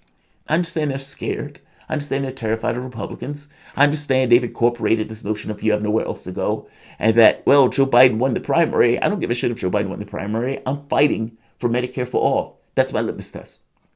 You need to explain to me how policy with 88% support can get ignored. And to me, it's ludicrous that it does.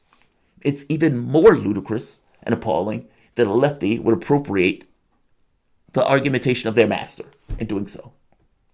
So, yeah, I don't have great feelings about lefties at this point that acclimate.